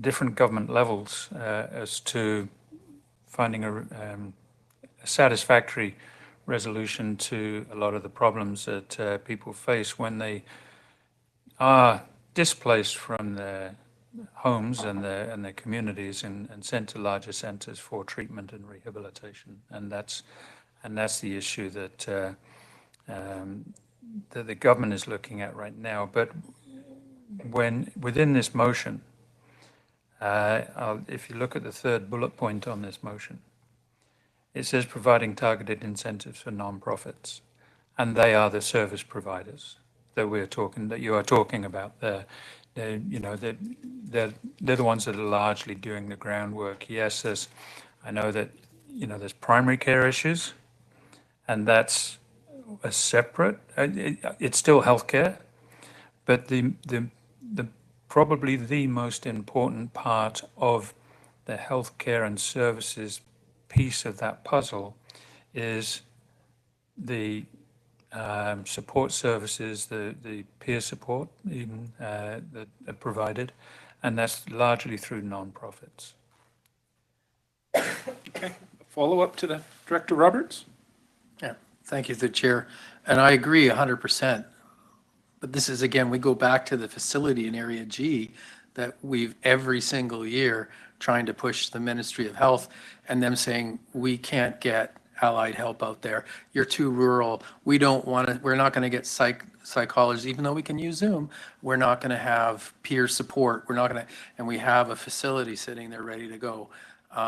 So this is part of my frustration. I am completely agree that we should be able to look after our citizens in our own community, and we have willing partners in our community. But the challenge has been the ministries, not necessarily the societies. So go ahead, Director Bloomfield. I think we're agreeing on everything here, and but just to further to your point, that the support services that that I'm talking about are probably, as you state, from within your own community, and they just need the funding to be able to operate, and so that's why it's in the motion here. Okay, Director Taylor, you got a question? No question, just comment. I think we're having the discussion here. Really, we just want to see the motion go forward. Absolutely, Director Monteith. Thank you, through the chair. I kind of feel like I'm missing some sort of statistical information or clarity of use. So the cold shelter, do we know who's attending, where they're from, all of that information? Because I haven't seen that at the board here. So I guess I don't understand that. If there's a perception or an outside attendance, that hasn't been brought to this board. I think that will come in the future probably, but I'll go to Director Bloomfield. Yeah, Council received a fairly extensive report and detailed, and and a very encouraging report, I might add. But it was a mid-season report, and the intention is to come back to the regional district when we've got the full report for the whole season. But it is looking, the numbers are looking encouraging at the moment. Okay. Director Gilbert. Yeah, thanks through the chair. Just a comment to that. I don't think that the motion's coming from the stats. I think the motion's coming from this is in a sense that we want to see every community in the regional district being supported, not just the urban centers and putting pressure on those centers. We want to see that people who are displaced and unhoused, can find housing in their community. And I think it's, just had the conversation. I do agree with, what Director Coyne has brought forward, and same with Director Roberts as well in regards to services. And I think when that report comes back with the temporary winter shelter, I think there's some good conversation within that and how we can support each other in our communities. Because what we found is, because the city of Penticton has put stakes into the game by having the lease, we're able to provide a lot more services than some of the other shelters that we have in our city. So I think that is one tactic that that we've seen seem to help, is that when we control the lease, we kind of dictate to BC Housing and to other services to ensure that the people are safe, people are getting the needs met in the community. And so, yeah, again, just this motion, I see it as being, it's not from the stats that we're seeing from the temporary winter shelter. I think it's just what we want to ensure is that there's services provided, throughout the whole regional district to the communities, that ensure that those citizens, can be close to their family and friends while they're struggling and maybe living rough. Okay. Director Weeb. Just one, we've talked about the finance, but the bigger issue in a place like Keremeos is actually lack of either volunteers and or qualified people. I mean, Director Roberts mentioned there's a facility sitting open that if there were professionals in that area that would serve in those capacities, it would likely have, I mean, for most of what I remember, it's been a treatment center. And there's need for that, but they can't get staffing. And so the conversation that it's simply a matter of funding is not, I mean, depending on where those projects, and that goes to Dr. Taylor's comment about rural area support is great, but it would be inappropriate to think, like I was just saying, Keremeos would not be a great spot for some of that funding to go, because quite frankly, we've watched 20 years as there's been a reduction of service at both provincial and federal levels. And so you need those support services in place. And yes, we are talking about having transit, but the model that we're using is still not it'll help bridge some of the gap, but there's still significant lack. So I just in that conversation that I understand what the motion I think is trying to say, but I wouldn't necessarily be in support of it, recognizing that some of the places that other levels of government might think are appropriate, the local level of government would say no thanks, and not because it isn't a need, but because we quite simply don't have not just the financing, but people in the area that could serve in those capacities. And with your not-for-profits, most of the time it's volunteers, and that's a whole other conversation about volunteerism and being able to get enough volunteers out to be able to make this work. And to think that you can deal with this issue with volunteerism might not be the best response to some of those specific needs as well. So anyways, that's my comments. Okay, Director Coyne. Yeah, I think Director Weeb kind of just nailed it there. It's not a money problem, it's a manpower problem, and we just don't have the people. That's why we don't have a cold weather shelter. That's why we can't get half the services that the province wants to fund in our community. It's just we do not have the ability to get those people into our community to keep these facilities open. And we've been fighting for 6-7 years now to get a treatment center that's sitting there empty reopened and whatnot. So I'll still support this. I think this is a different discussion on what the motion is. I think if we're going to support this and just send it off to Silga, let's just do that. And then, but we talked about having a social development and that sort of thing, and that's where these discussions need to happen. Okay. With that, I'm going to ask we call the question on this. All those in favor? Thank you. Any opposed? Motion carries. I think that's it for the SILGA resolutions, but CAO, go ahead. It is, I believe, but the RCMP delegation is here for the Protective Services Committee. Just wondering if we want to recess? Probably should. How far are we? Yeah, I think so. Let's do that. We'll take a few minute break here. We'll recess right now and give them an opportunity to come in and get set up. So fill your coffees or whatever, and we will reconvene shortly after.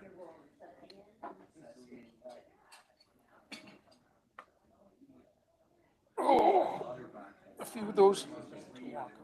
Yeah, good stretch the legs.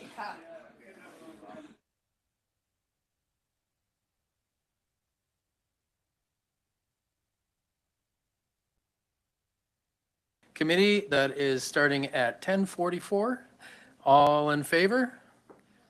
Perfect. How about I pass this over to CAO to or we're not going to do that way? So we'll pass it straight on to the delegation. Welcome here. Good morning. For those of you I haven't had the privilege of meeting, there's a few unfamiliar faces in the room, but not too many. My name is Beth McCandy. I'm the Superintendent Officer in charge of the Penticton, South Okanagan, Similkameen Regional Detachment. Thank you very much for having us all here today. I'd first like to acknowledge that this is our first meeting without the presence of Rick Knuddle, and we just want to acknowledge the impact this has had on our community and policing and how important he was to not only the conversation we're getting to share with you all here today, but also just to our team and members in the Oliver area. And he is going to be missed a lot by our group and team. And we just wanted to send our condolences to all of his colleagues here in the room and his family on behalf of the RCMP. So acknowledging that. I'd also like to make some important introductions to the group from the RCMP. So we have Chad Jackson here presenting. I know you've all met him before from Oliver, presenting on behalf of Don Rigglesworth, who the room may be aware of is retiring. And we're happy to welcome Sergeant Lori Rock, who's here today with us to observe. And if you just, so Lori is a great addition to our regional district detachments. She has been an absolute leader and representative in the community of Penticton. She will be very much missed by her team in Penticton, but it is an absolute win for Oliver and the regional district area. So welcome, Lori, to this team. And we also have Stephen Brown. So over here, Stephen was here at the last meeting, but maybe not formally introduced. And he has taken over for Chad Parsons as the regional commander for the Karamias detachment. So welcome and first official presentation today. So thank you very much for joining us. The information I will be sharing with you today, I did have a PowerPoint presentation that I shared and also some statistics with all of you. So I hope that we're able to pull that up and have a look at it. The information I'll be sharing today is in regards to Q4, which was October 1st to December 31st of this year. Most of you, I believe, had an opportunity to chat with Staff Sergeant Vadamanuk in relation to the specific crimes stats for your areas and have discussions about any concerns you may have had. I'd like to just review and give you all an update into some of the top 10 calls for service that we're experiencing in the Penticton city and rural areas, and really what occupies a lot of the time our frontline officers as they respond to calls for service. We still see the priority call of unwanted persons in the community, and this is primarily a call we would receive from any sort of protective or security and or some information that might come to us from security footage about individuals in the area of a business or a home. And so we are constantly answering these calls for service, moving individuals along and helping security personnel deal with these individuals associated to these calls. Number 2 is our check well-being complaints, and this could be anything from a family member that hasn't heard from a loved one and or concerned citizen that maybe observed some behavior of someone that they'd like the law enforcement to check on their well-being. the rest of the information sort of speaks for itself, but it's important to capture what is occupying a lot of our time, and those calls for service that we're attending. Excuse me, could I ask a question on this? Yes, for sure, chapter? absolutely. Just, I'm not sure if anybody else, but I'm wondering whether or not, when we have stats like this, are you able to articulate, I know things change, but on a general sense, the time that these things take up as well? Like in regards to, checking up on an unwanted person versus a theft, the time it takes for law enforcement to deal with must be different. It absolutely is, and I would, in an ideal world, I would love to be able to produce that. It's a capacity issue. Right now, we have an analyst that is funded 60% by the municipality of Penticton and 40% by the regional district. And simply, I learned today that we have enough information within the regional detachment area where we should actually have 3 analysts. And we have one that's 40% paid for by the region and 60 by the municipality. So yes, maybe one day I'll be able to do that for you. But what I can do is give you some anecdotal information. These calls can take anywhere from 5-minute interaction. I was on patrol recently with one of our cadets, and we were in an exchange with an individual for 40 minutes. And just getting them to pack their stuff up, move along, going back and forth about lawful authorities. It took us time. And so I think that's just one of those things. It does vary. I know that typically the unwanted and check well-beings come earlier in the morning when businesses are opening, and some people are getting moved along, but they're consistently coming throughout the day. And I don't know, Sergeant Rock, who has been on the road a little bit more recently, if she's got any additional commentary on that, or if I'm in the right ballpark. No, I think that's pretty accurate. I think, again, the time of day, the check well-beings, again, that could be us dealing with people on the street, or it could be us going actually into an apartment or a business and doing all that. And again, that can facilitate so much time. And like the superintendent mentioned, 40 minutes, and then it takes us time to write the file out as well, right? And if we get called to something else. So definitely, it varies for sure. Thank you. And again, anecdotal was just fine because I just wanted it for the table in regards to understanding, because I know, for instance, having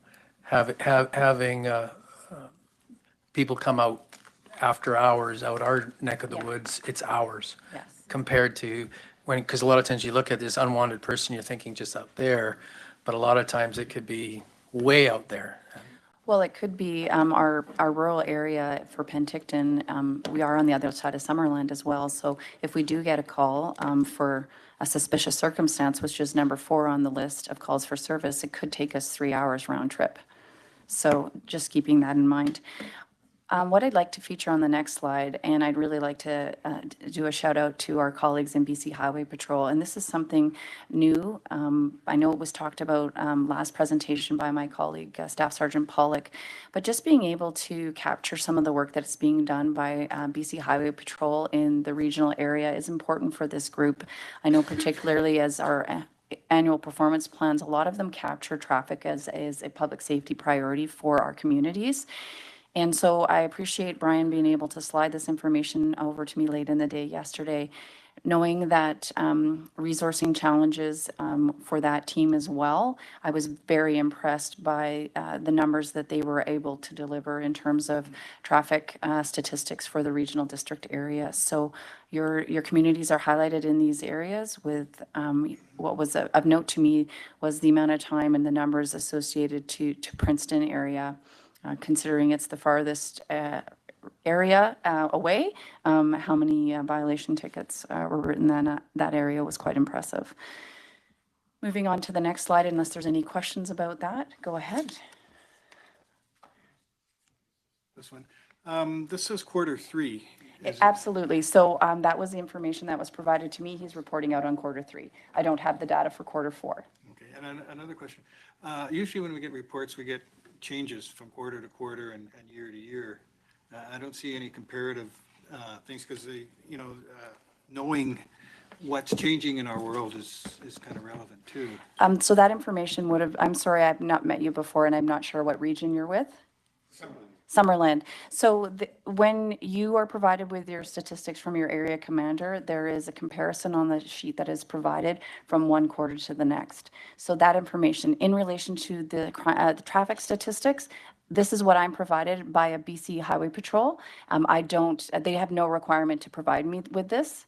And so it was an agreement for them to give it to me. So I'm not sure what their analytic capacity is to show that comparison.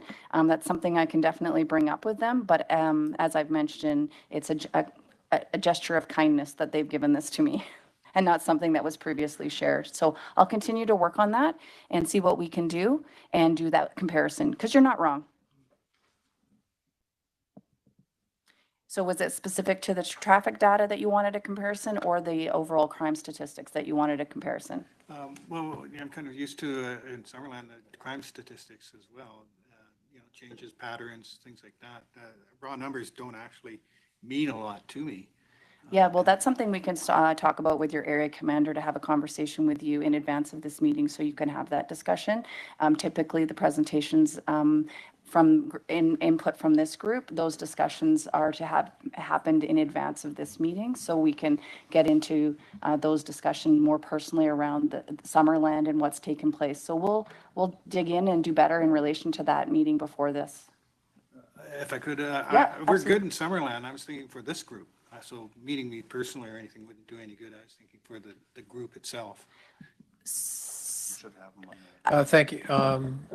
Director Barkwell, because we do receive, each one of us receives a report from our local detachment, which then breaks down into 4 quarters. And then, for instance, I can go back to last year and the year before that on all the saved documents. So I'm assuming that's what you're talking about in regards to crime.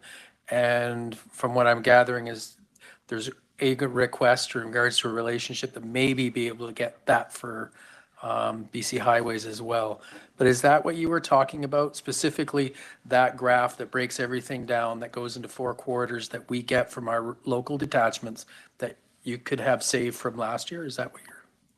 Yeah, I was just suggesting if there's a report to this group as a whole, you wouldn't expect you to go back and look. You'd like to see, I would expect, that unwanted persons calls have gone up from, say 15% this year to last year, and then an explanation with that.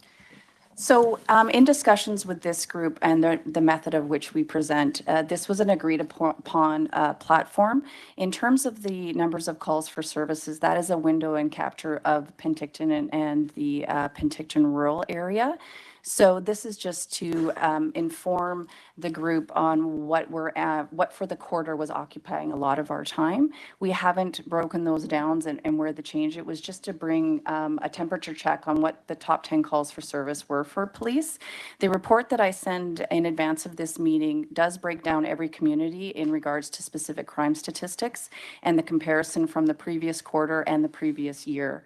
So in terms of changes of what our top 10 calls for service were last quarter versus this quarter, that would be a new ask. And I would take the feedback from the director and chair. If that's something this group wants, that would be new. And I would only be able to compare it to the previous quarter.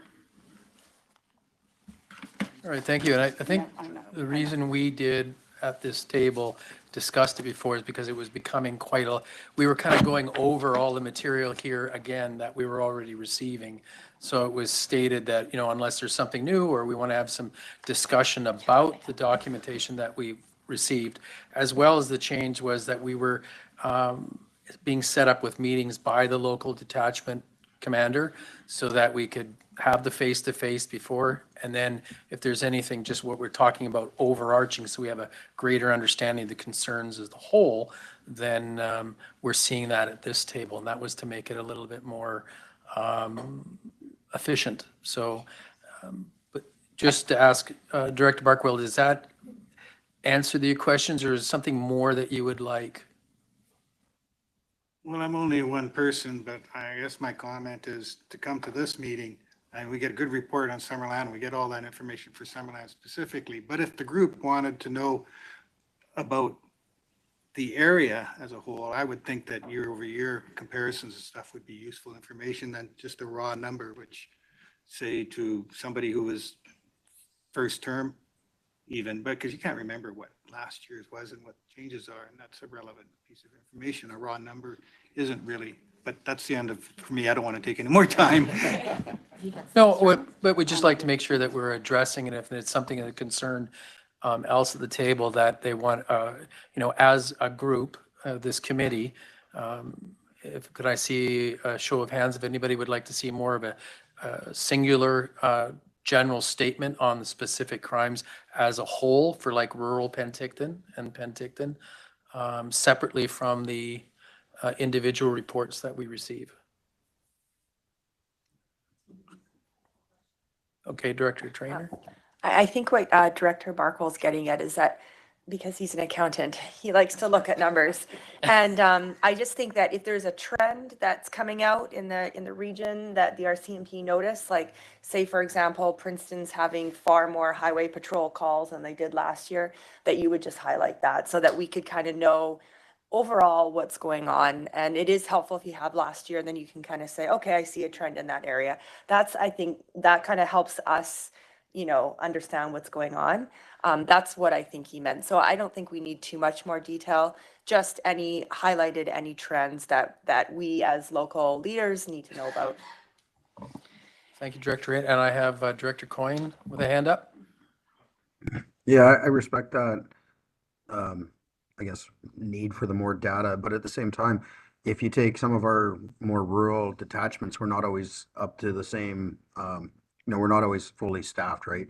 Highway patrol, for instance, in our region, it can fluctuate whether or not we have people on the highway between Manning Park and Caramias as much as we would between, say, Caramias and Penticton, just because of where the manpower has to be allocated. So, those are kind of hard to quantify when, part of that is dictated by ICBC, part of it is dictated by manpower and whatnot. So I'd be very careful how you read into some of those stats because they're not always there. Like, last year, Neil put more emphasis on being in Manning Park and whatnot. So we have more stats out of Manning Park this year than we would have in the past because we put more effort up there. So I understand the need or the want for that, but at the same time, you have to be very careful how you look at those numbers because they're not going to be the same year to year based on where staff allocation's been put. All right, thank you. If I could comment through the chair, I respect where you're coming from and I'm not sure how long I've been in your position, and you're right, you shouldn't have to go back and keep your own notes around what was on the rise last year. The purpose of this is to give you a high perspective overview of what's happening in the area of which I oversee with the area commanders to give you the highlights around trends they are seeing, and then collectively we will be able to put it together as to what we're seeing trends across the regional district area. And we will be discussing more around how we're delivering to the annual performance and strategic priorities of each community. And that was the new scope of which the presentations were suggested on how we present to you, because they were getting down into the nitty gritty of theft of bike. It happened at this location, whereas this is a high level conversation with the comparisons and the snapshot of what our highest or our top 10 calls for service were during Q4 and comparing them to where they were in Q4 of last year. What I can tell you is the first top 3 calls for service were the same 3 top calls for service last quarter as well. And traffic fluctuates in and out of our top 10, and that's just no information that I have. But I welcome your feedback, and we'll always endeavor to deliver when we can. If you have no more questions, I'll connect to the next one. Go ahead. I think you've hit the nail on the head. A number isn't any good without an explanation. Yeah. The story, as Spencer said, or Director Coyne said, is what is essential to the number, staffing shortages or whatever. Yeah, and I will continue on if there's no objection to that. Thank you very much. So next, we'd like to celebrate the success of 1 year with the Integrated Crisis Response Team. This was a valuable work that was led by the municipality of Penticton, and I think it's important for this group to be alive to the services that are taking place in community, and as we modernize what a program like this could look like in the regional district area. I know we're probably quite a bit away from accomplishing that, but it's important to have this information as you think about community and public safety in your areas. So during the year of 2024, we had 1,311 client contacts. What client contacts are is which they consist of outreach, frontline referrals from officers, interior health referrals, follow-up with a previous client's cell block assessments, meetings, and other agency collaboration. What we have seen trending is that when we've reviewed this data, there has been actually a decline in repeat client contacts for services, which means our clients are experiencing longer periods of stability and the implementation of more supportive care plans connecting clients with supports in the community. I think this is an absolute win. As this is the first year of us collecting this data, we will continue to report out on how many supports we've been able to connect those people within community. But I will just capture during the first quarter of the Integrated Crisis Response Team, we saw 319, quarter 2, 427, quarter 3, 281, and quarter 4, 284. So this is absolutely trending in the right direction, and we just want to say thank you very much to Interior Health and our frontline officer and nurse for the work they've done in our community. What is new and exciting, and I'd like to share with this group, is work around the creation of a regional child and youth advocacy center and working group. This would be a child and youth advocacy center for the Penticton, South Okanagan, Similkameen regional area.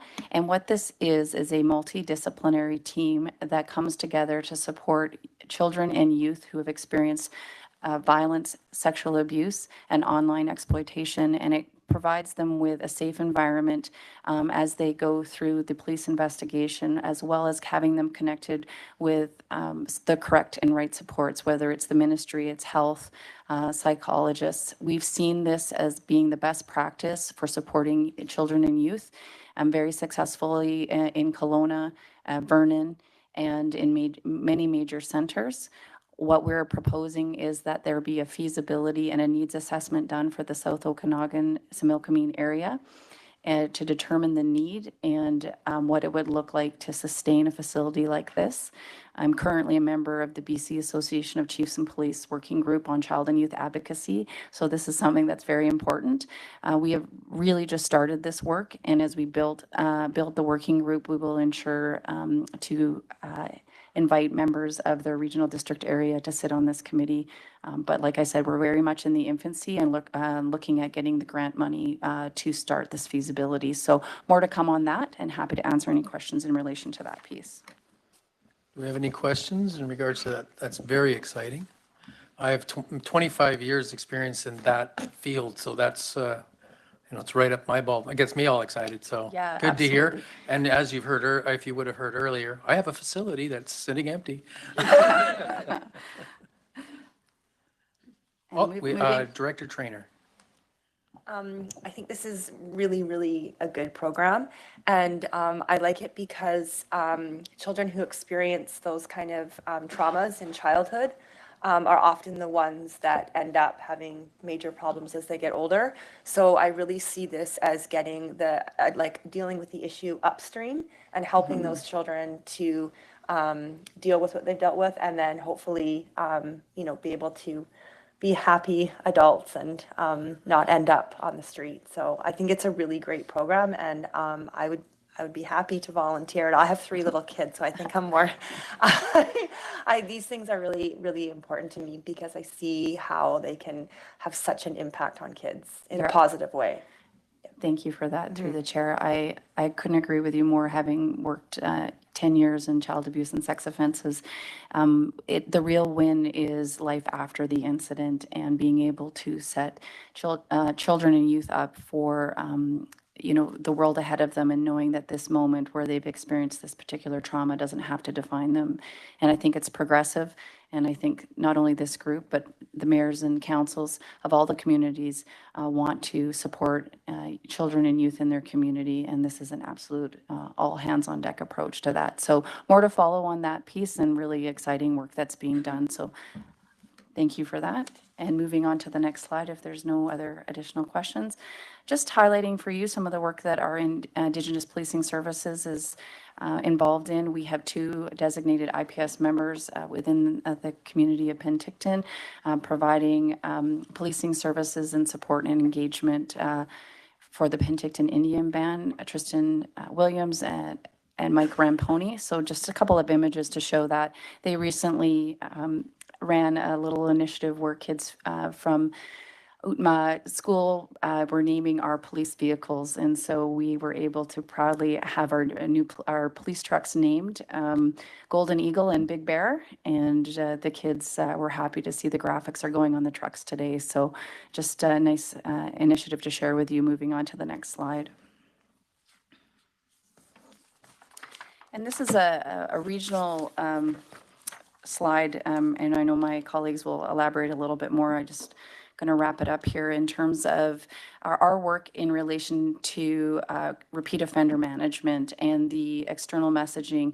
Working with community policing and our social media page, we've really focused on messaging out crime trends that we're seeing in not only community, but in the regional area specific to property and auto theft. And when there's an opportunity to send key messaging out on how to deter these types of crimes. So thankful to our community policing team who was able to send out some of this messaging about the crime trends related to Ford F-350s and also the Ford F-Series trucks. We are going to continue to get that messaging out to communities in an effort to deter and I guess target harden our citizens in relation to this. We have seen some great work done by the regional detachment areas, Osoyoos, Oliver, Chad, you've been absolutely nailing it down there in terms of interdiction, proactive work, dealing with those people that are driving up our auto crime and property crime. And they were successful in arresting and successfully charging 2 individuals who were, we believe, responsible for over 50% of the Ford truck series of thefts. So great job under your leadership, Chad, for that work. We really appreciate it. We continue to work hard on really focusing on those people we know are responsible for the crime in the city and our regional area. I'd like to highlight some work that was done in Naramata in September.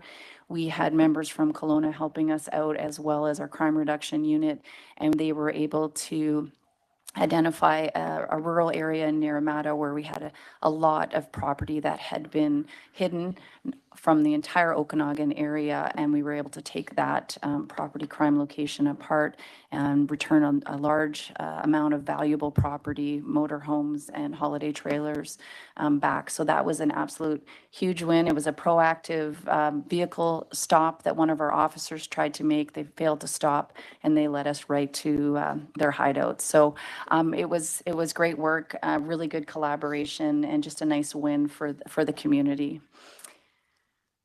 One of the highest levels of feedback that I received at the city's open house was from the rural areas was about police visibility. With finite resources, we're very strategic in how we deploy our resources to make sure we have the most return on our investment. We continue to push going to OK Falls, Naramata, all of our rural areas. Those are just a few that I've named to make sure that we're visible and present. Thank you very much for having us out to OK Falls for Coffee with a Cop. I know that Bob enjoyed himself and being able to spend some time in community. Please extend those invitations. We're happy to try and make those things happen, meeting with your community members, hearing about what is important to them. And I'll conclude my presentation as I'm hogging the floor and answer any more questions that any of you may have. Do you have any questions in regards? Oh, Director Bloomfield. Thank you, and thanks for the presentation, Superintendent McKendy. And I wondered, in the presentation you made to the city, you talked about a new team that you started up. Yeah. And I wondered if you could tell the board about it and it just gives them some food for thought as to what could be done in their own communities as well. Thank you, through the chair. Thank you, Mayor Bloomfield. This is, the title of this new team is Property Standards Compliance Team. I had the privilege of working in a similar team in some of the other municipalities, and was very grateful that the Public Safety Director, Ms. Check, was open to considering this as part of her public safety team strategy for the year. It is a collaboration working with the city's bylaw team, members of their inspection team, the police, the fire department. I've said bylaws already, and we come together to address problem properties. We have a matrix that we are all using to bring problem properties to the table. And we discuss potential actions that can be taken, lawful actions under each of our various authorities, whether for us, the police under the criminal code, whether it's various building codes, bylaw standard requirements, and or fire inspection requirements. And we basically have a discussion of what has worked, what has not worked, and how do we approach it collaboratively to address these specific residences. And these are typically residences where there's been high call volume for our agencies, whether it's bylaw to deal with, the bylaws surrounding even building requirements and or good neighbor requirements, whether it's an unsightly property, it's an abandoned property. And for us, obviously, there's some calls for service in relation to criminal activities, and we decide who will take the lead in regards to dealing with this problem property.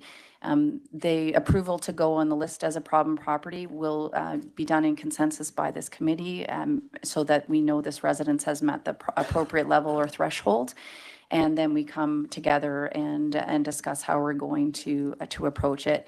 Typically, if it's a law enforcement action, we would take the lead. And once we have done our investigations, we would bring our partners into it, whether we found a violation for building code issue and or typically the ones that I have will be a fire. There'll be some sort of modification that is at risk that particular building or residence would go up in flames. So that's sort of a high level overview, very much in its infancy. We're going to have our first formal meeting here in March as a group and bringing our problem properties to the table for discussion. And it's just a more collaborative, innovative way. And also it forms good discussions around strategies that maybe our agencies haven't considered in the past. And so more to follow on that piece, but this is, we do have problem properties located in some of our RDOS areas. I know through our ComStat, so they do come up. So each of your detachments may have identified problem properties, but it's not necessarily something a partner agency can deal with. It might be just strictly a police enforcement action. I have a question from Director Traylor. Yeah, I'm just curious if this latter committee you were referring to, is that Penticton specific, or would you consider having even just on a one-off basis, having a discussion with RDOS bylaw as well? We'll always consider discussions. This particular one is within the city of Penticton, but you're not wrong in saying that those discussions could happen, and they would be as and when required, in terms of you might not have enough problem properties in OK Falls where you're going to need to hold a meeting every month. But you could have the group established and be able to call in order or call together as and when required, as long as you had the framework created around how those residences would come or our properties would come to that list. So those discussions could be had, and we can look at that and what it would look like. Follow up?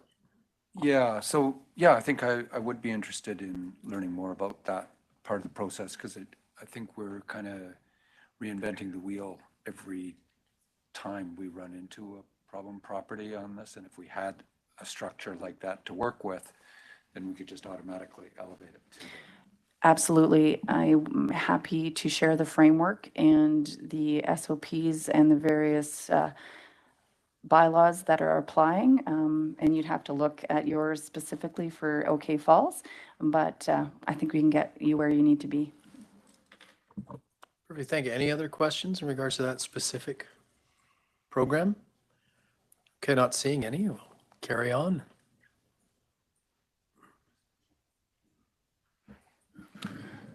Through the chair, thanks for having us. Sergeant Jason Beta from the Soyuz Detachment. Just going to talk about a few things here. First of all, you probably saw some media stuff about the Black Hawk helicopters coming to BC in our area. We did in fact have them on the border, or Soyuz being a border town, as well as Keremeos and Princeton. We had the Black Hawk fly in our area, and I know the media was able to see that, and so they'll be here periodically. We will get notice when they're going to be doing a patrol in our area, so that'll be ongoing, and look forward to seeing them more. As far as crime rate in a rural area, I'm happy to say that the violent crime totals are down this quarter in the rural area of Soyuz. Specifically, I want to touch on sexual offenses. We're down 71% this quarter, which is, I'm really happy to see that.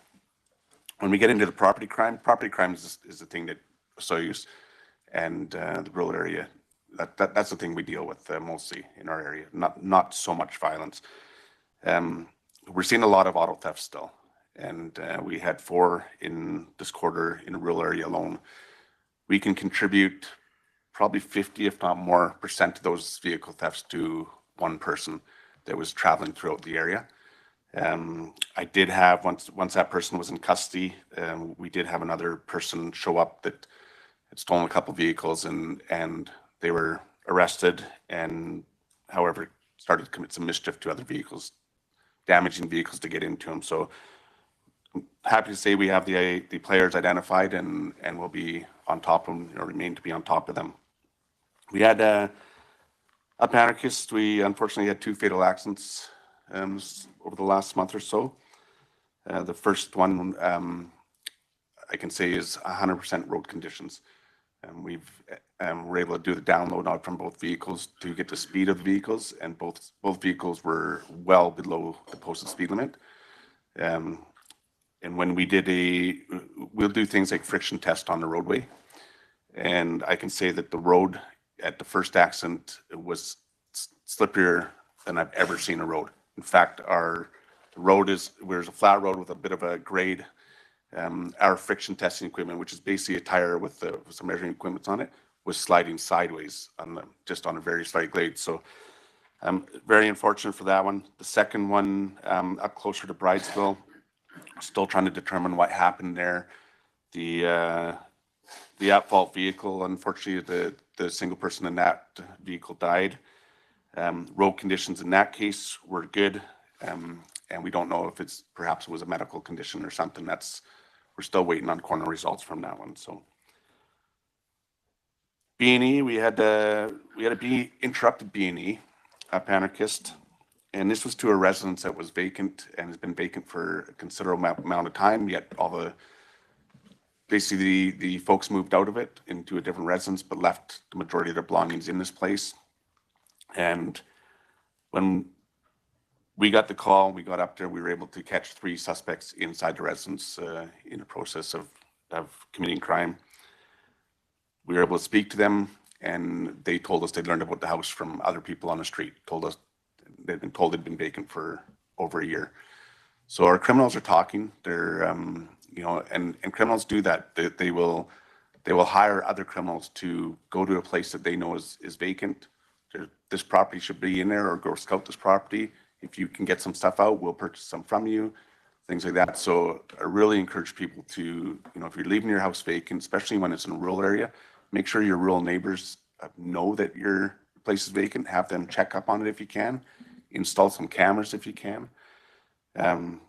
Because, I mean, there's ways to prevent this, but in this case, a lot of good sentimental property was stolen. And although we got 3 suspects, we believe that they had probably made a number of trips that we can't prove, or other persons had gone in there. And so there's sentimental stuff that we're just not able to recover. Beth mentioned BC Highway Patrol's done a lot of work in our area, over 150 stops in the Soyuz and rural area. Those are, the thing to know about BC Highway Patrols, those are proactive That's proactive enforcement. So that doesn't mean that we're getting 150 calls for erratic drivers or people speeding. That's them coming to our community and conducting proactive patrols and pulling people over if they see anything. It could be even setting up a roadblock and stopping 40 people just to check for seatbelts and making sure everyone's safe. So we appreciate their help.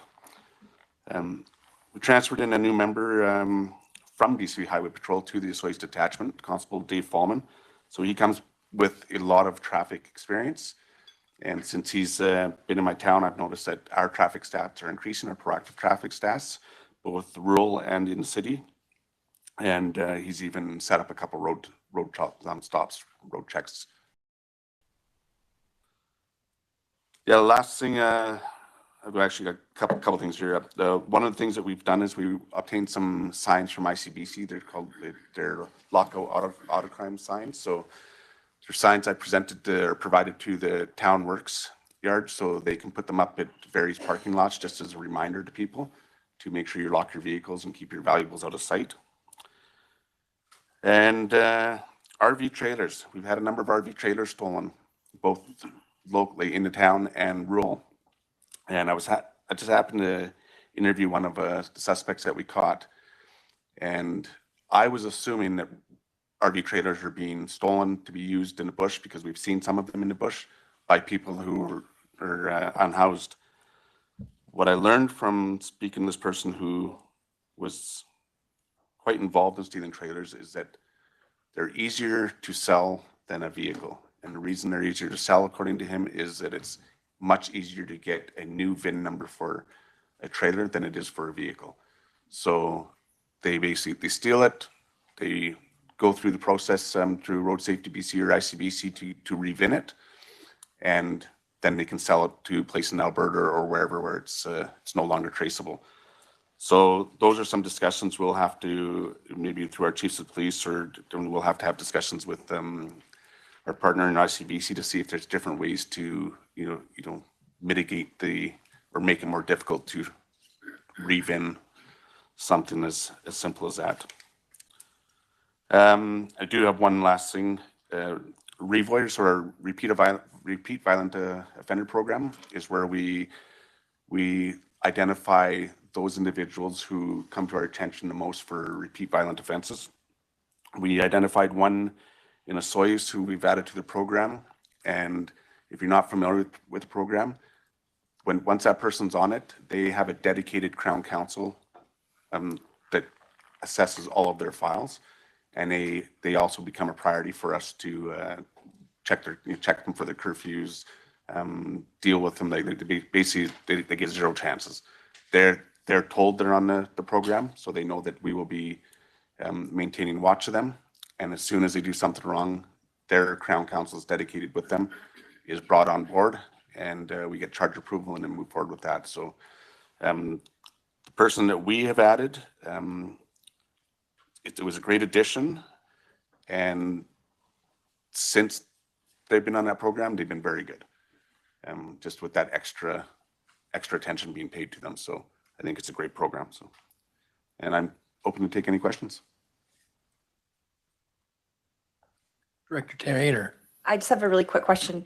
When you have fatal accidents and it is related to weather, does that get reported to the province at all in terms of, do they look again or evaluate how they're taking care of the roads when we do have weather events, like whether it was serviced enough or plowed enough or whatever? Yeah, that's a good question. So it's twofold. We will contact, if we notice that the condition of the road at the time is poor and needs attention immediately, we will contact the road contractor that's in charge of that portion of the highway, as well as part of our reporting to ICBC. It's basically, we have a template that we fill out, and it speaks to the condition of the road. It speaks to the grade of the road, temperatures outside, whether it's day, night, weather, everything. So ICBC gets a complete 100% clear picture of that. And if it ends up being an area where there's multiple accidents, that's where a lot of times you'll see BC Highway Patrol working. So you may see on that chart, they will or ask, why did my town only have 90 contacts from BC Highway Patrol where somewhere else had 100 something? A lot of that is geared from information from the stats that come from those traffic accidents. So where are the roads most dangerous and where do we need to send some enforcement?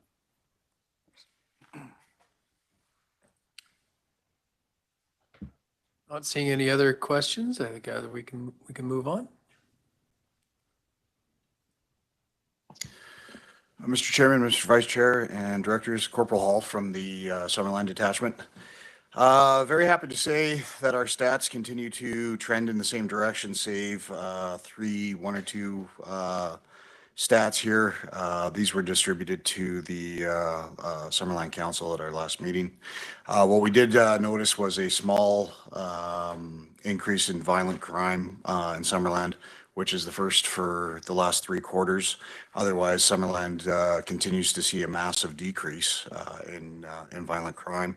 We largely attribute the increase from 14 to 17 calls in violent crime from the quarters to an unusually busy Halloween night, which was very untypical for Summerland. There was an incident down at the beach that's still been under investigation that generated a number of calls, although that was for one incident.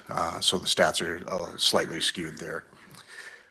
With respect to property crime, we did notice a large increase in business B&Es and residential B&Es being 100% increase from 4 to 8 in business break and enters, and then a 50% from 2 to 3 in residential break and enters. So this sounds a lot worse than it is. However, the business B&Es did have a large impact, largely on the industrial community or in the industrial area in and around the Jones Flat Road. However, as of November 28th, we did locate, myself and my team did locate a couple that had relocated here from north the Okanagan, who had relocated from Vancouver after a brief investigation into a stolen vehicle and recovering almost 100, about 50 IDs in various capacities and other stolen pieces of property and whatnot. I had a very short conversation with these 2 individuals and invited them to leave the community, and they acquiesced my request. The investigation does continue, and we are pursuing criminal charges in that matter. As of November 28th, when they did leave the community, our break and enters, our nighttime B&E to residences dropped right off. With respect to residential break and enters, that stat there does also include, as Sergeant Beta was saying, vacant residences and whatnot in his community. It does for us as well. So sometimes we'll get a call of a break and enter, but it might be a squatter, somebody going into a private residence that's vacant. They're trying to get out of the weather or whatnot. So just to go, we did enjoy a reduction in fraud, and with Summerland being a community a little bit older in age, we do notice a fluctuation in fraud, largely due to internet scams, phone scams, and whatnot. We've engaged our partners in community policing, who've come up and done a couple of presentations now, as well as my own members who are quite adept at fraud investigations, have gone into community housing and into seniors villages and whatnot, done fraud presentations. And again, this quarter, we get to see the rewards of that and seeing a reduction in overall frauds. Lastly, as Councillor Barkwell was mentioning earlier, our top 10 calls for service, they continue to remain the same, sir. In and around, a couple may just change pole positions, but again, traffic incidences, I've been reporting for 3 or 4 quarters now. Traffic incidents always seem to be our number one, mainly because we do have the highway coming through Summerland. Check well-beings, again, we do have an aging population in Summerland, and somewhat distant relatives, so we do commonly attend to residences to see because someone hasn't heard from their aunt or their grandparent in a week, or somebody's not answering the phone, or in a lot of cases not hearing the phone anymore when it's ringing. Theft and mischief are our only 2 criminal codes, 2 crimes in the top 10, which I'm very happy to say, and they're not our top 2. Again, that's a good feeling knowing that that theft and mischief and that violent crime isn't in our top 10 at all. As far as that goes, and then we mentioned that BCHP, the BC Highway Patrol, some of their members start and end their shift in Summerland, which is of great value to us. They did issue 115 violation tickets or contacts on the highway there through last quarter, which is fantastic, especially because Summerland did, in the last couple of years, go down from 80 kilometers an hour on the highway to 70, which has made a big impact in collisions as far as I've noticed on the highway there. So if there are any questions, I'll open it up. Thank you. Director Fadrigo. Thank you through the chair. Not so much a question, but looking at fraud. So I'm the regional district representative on the Okanagan Regional Library Board, and they have gone through this whole big cybersecurity thing as well. And so they're doing training for their staff, but I've requested that they try and put some programming out for their patrons and residents. So what's a good way to potentially connect your resources with their resources to see what we can bring out for the broader public and patrons? Because I think given the stats around fraud is prevalent in all of our areas, and our regional library system hits all of our areas. So if there's a way that we could kind of work together on that, I think that'd be great. Absolutely.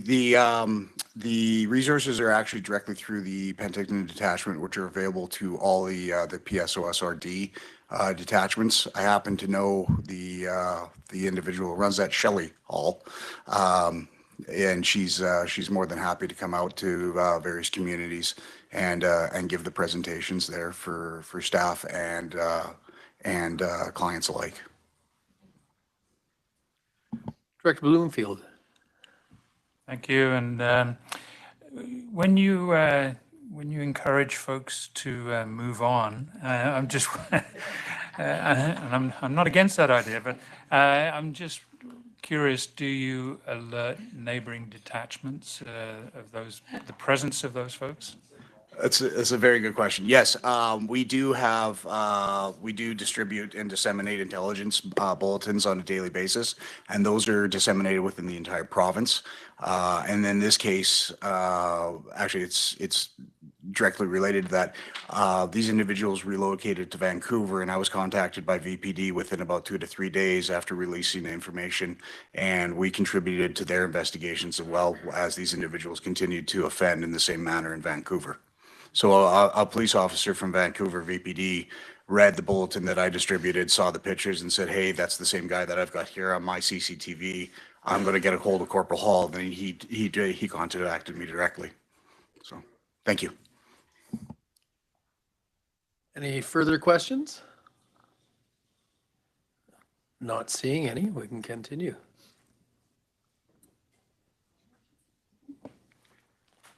Chair, Vice Directors, Corporal Steve Brown, with Karamis Detachment. All in all, not too bad with Karamis.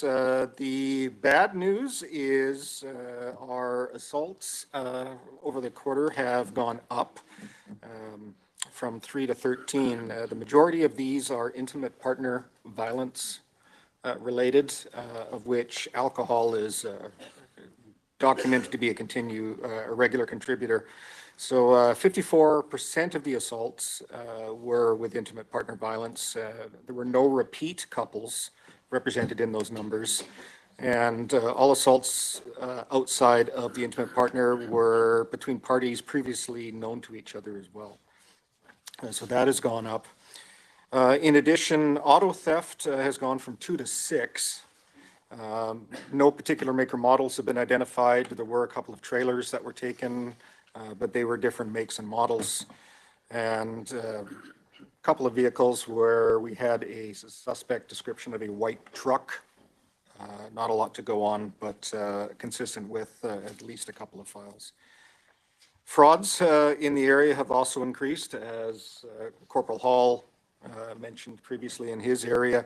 Same thing, 78% in our area were internet related. They either took place on the internet or involved the internet to facilitate a transfer of funds from our complainant victim to the fraudster. We do have one individual in the area that unfortunately has been unsuccessful in finding internet and love or taking guidance from the police agencies, and has been a victim a couple of times of internet fraud. So we're working with that individual as well. What has gone down in the area, fantastically, is break-and enters and thefts. We have reduced those in addition to uttering threats. So those have gone down in our area over the quarter.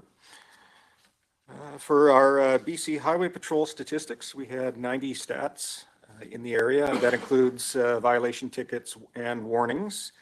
So thank you to BC Highway Patrol for being in that area.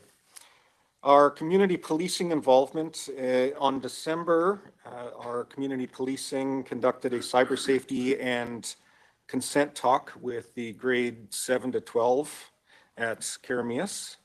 It went well. And restorative justice, we had one restorative justice referral for a theft complaint, which is being processed by our restorative justice group. And any questions for me? Well, not seeing any questions. Again, welcome to the community. As we welcomed you before, it's been good to work with you so far, and look forward to this year, 2025. Again, I don't see anything from the other directors of our area, so thank you.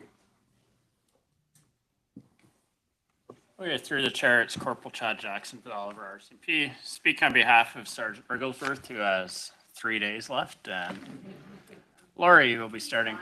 Yeah, Laurie will be starting next week. So it's been a big change this quarter for our detachment. There's ebbs and flows for membership-wise, new recruits coming in, same as criminals going through court and getting out. There's always changes. We had a new recruit that started in October of last year. He's coming up on 4.5 months. He's doing well. We got another recruit at the end of January that our training process takes 6 months for them, so they'll be getting up and running this year. That ends up being a lot of work for the detachment, for the recruits, but it's good having the young members. As Superintendent McCandy and the other detachment commanders mentioned, a lot of our property crime people that are stealing cars, doing B&Es, go from all the detachments. We share a lot of the same people. We have one of our constables testifying in court today across the street. There's multiple members from Penticton testifying in the same trial.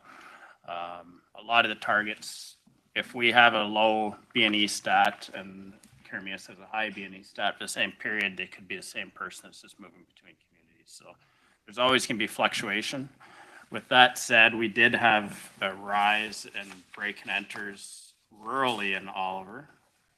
3 of those were at propane businesses on the north end of town.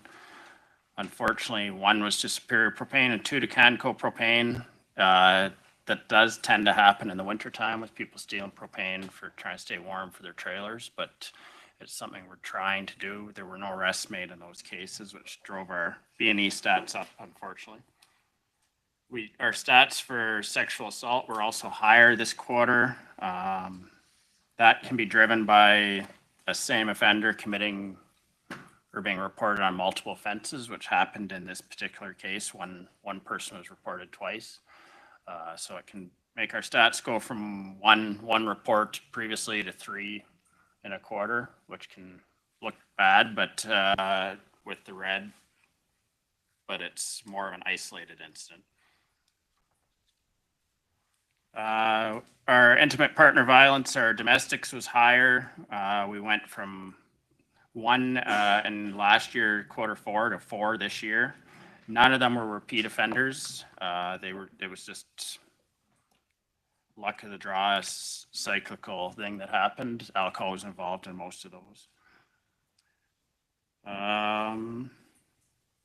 Yeah, and as Superintendent McCandy mentioned, there were quite a few arrests for stolen vehicles at the start of the quarter, which really slowed down the stolen vehicles for not only our detachments, but the area, which was good. So other than that, it's been a good quarter for us in Oliver. I don't know if anybody has any questions. Any questions in regards to Oliver and Oliver area? Okay, not seeing any. Thank you very much. Move on to Princeton. Through the chair, Sergeant Neil Potter from Princeton. Q4 in Princeton felt pretty busy. And then when I saw the numbers, sort of justified my feeling here. Total calls for service were up 40%. The top 10 calls seem to be the same as last quarter, pretty much. So, and also there's most of our violent crime is down. So I guess what spiked up a little bit was property crime. That didn't bring all our calls for service up, probably mostly traffic stuff and MVIs, because that's our bread and butter in Princeton. So I went over the stats in red, property crime, not that I want to focus on the negative, but that's sort of what's interesting for everybody, I guess, here. Auto theft, again, is sort of regular with what we're seeing. Older vehicles are being stolen, one, because they're easy to steal and usually they're not tracked like with the newer technology vehicles. Two were recovered in Hope, indicating probably people looking for rides, and that's sort of the story with Princeton. Somebody gets stranded and needs to get out, and I guess hitchhiking isn't always a good option. So they find a vehicle. We had break and enters, and some thefts. Went over those. We had a bit of a situation in the Colmont area mixed up with Princeton there in early quarter, which wasn't normal for us. So we rapidly investigated and tried to figure out who was new in town and if anybody got out of jail recently or anything like that. And that's the advantage of being in a small town. We can sort of get that information pretty quick. So we had a couple names out, and we went hunting for that. And real quick, we found an individual and arrested him initially on a different matter, but at least got him into custody, which sort of controlled that right away. And then we were able to charge him with some thefts and break and enters. So that prompt response, I think, really helped in containing that situation there. But early quarter, I think these are part of the stats there. Theft seemed to be up a little bit because of what I just mentioned, but also there seems to be quite a few calls from our homeless people. I think they had disputes and they weren't getting along very well, and they were sort of stealing from each other, which sort of brought the call volume up a little bit. We've dealt with that, and hopefully it's somewhat resolved. So yeah, went over crime reduction. We work very closely with our probation officer, and the proximity really helps. We conduct regular curfew checks on our clients there, and we have multiple breach charges and arrests, and that also helps contain keep our stats in the green there, because it's usually our repeat offenders. We have one restorative justice referral for a sex assault. And we keep monitoring our known offenders and problem houses. All that information is also passed on to, we have multiple OT members assisting on a regular basis to fill in the gaps and help with the resourcing. And we make sure we transfer that information so they also focus on the same priorities as we have. Police visibility, October 24th, we had a coffee with a cop community meeting again in Headley to address some local issues, discuss with the community there. After that, obviously we set up focus patrols depending on what the problems we need to address, and discuss strategies with our members to sort of try to make things better for everybody. October 31st, Halloween, our members joined firefighters and EHS to hand out candy, but also to connect with the kids and keep the busier areas safe, because they get quite busy. Everybody seems to go in the same one or two hotspots there, and yeah, we got to keep an eye on those because they're all over the place. Remembrance Day, very happy that we were able to fulfill Princeton and Headley this year. This is all based on members are, it's a long weekend for everybody, so most of our members are on their days off coming in for that, because we appreciate being there, and we know the communities appreciate us being there. So we were able to do Princeton and Headley, and Cram the Cruiser event. We were there. Traffic road safety, we had a new member trained on radar and traffic this year. As you know, we have quite a significant rollout in Princeton. It's a limited duration posting, so our members come in and out usually within 4 years. So it's the succession planning is important. So we got a young member trained on traffic real early in his career, and that helps us greatly with our visibility and local enforcement. We had great assistance from BCHP this quarter. They had 126 contacts in the Princeton area. We don't control where they enforce, but I know they're mainly usually west of Princeton in the Manning Park area, because they base their patrols on stats.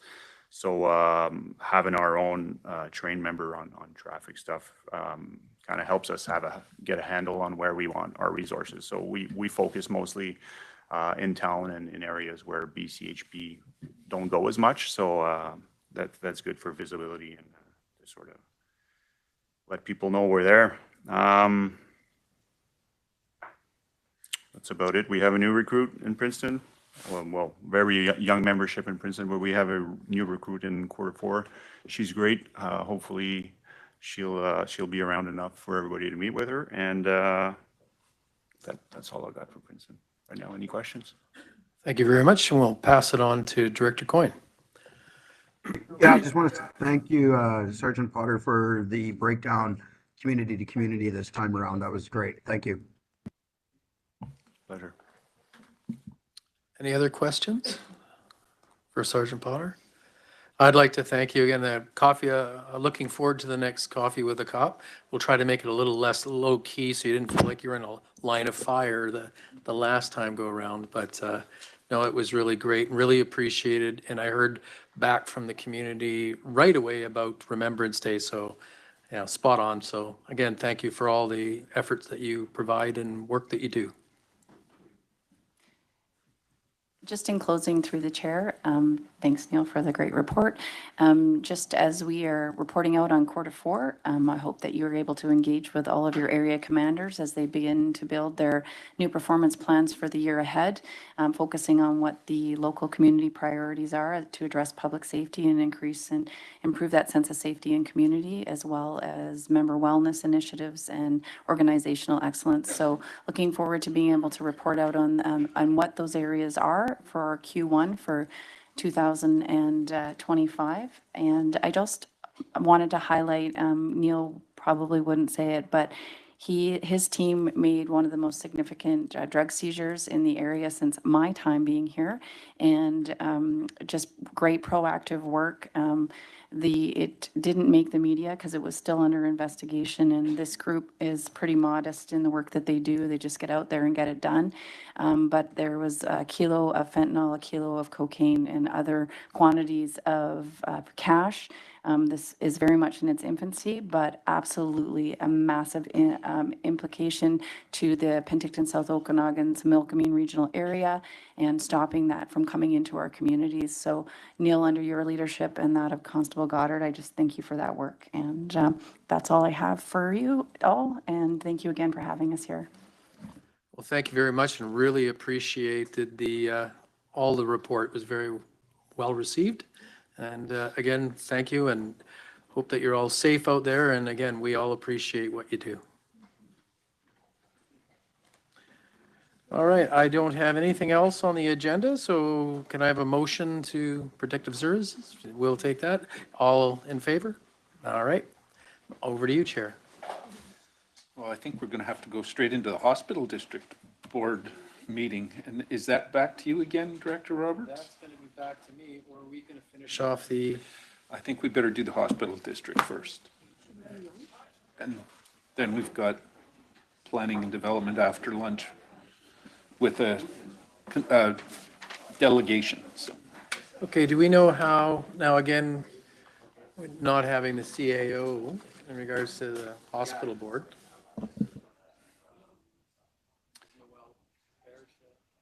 I'm not sure. Ask her. Are you hospital board? You're prepared for that? She's saying, yeah. All right, Martin, you prepared for hospital board? Thumbs up. Okay, so let me get the paperwork out here. Yeah, I am today. Call to order at 11:53 for the Okanagan-Similkameen Regional Hospital District Board meeting. All right, and a motion to accept the agenda. And all in favor? We will carry on. Unfortunately, the chair is unwell and staying at home and getting better, but he who may have a little bit more depth on some of the answers will be available.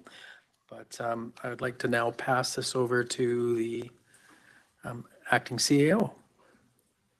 Thank you. We have Ms. Ernst, the manager of financial operations, who's going to provide a brief. Oh, I'm sorry. Oh, sorry. We need to adopt the minutes.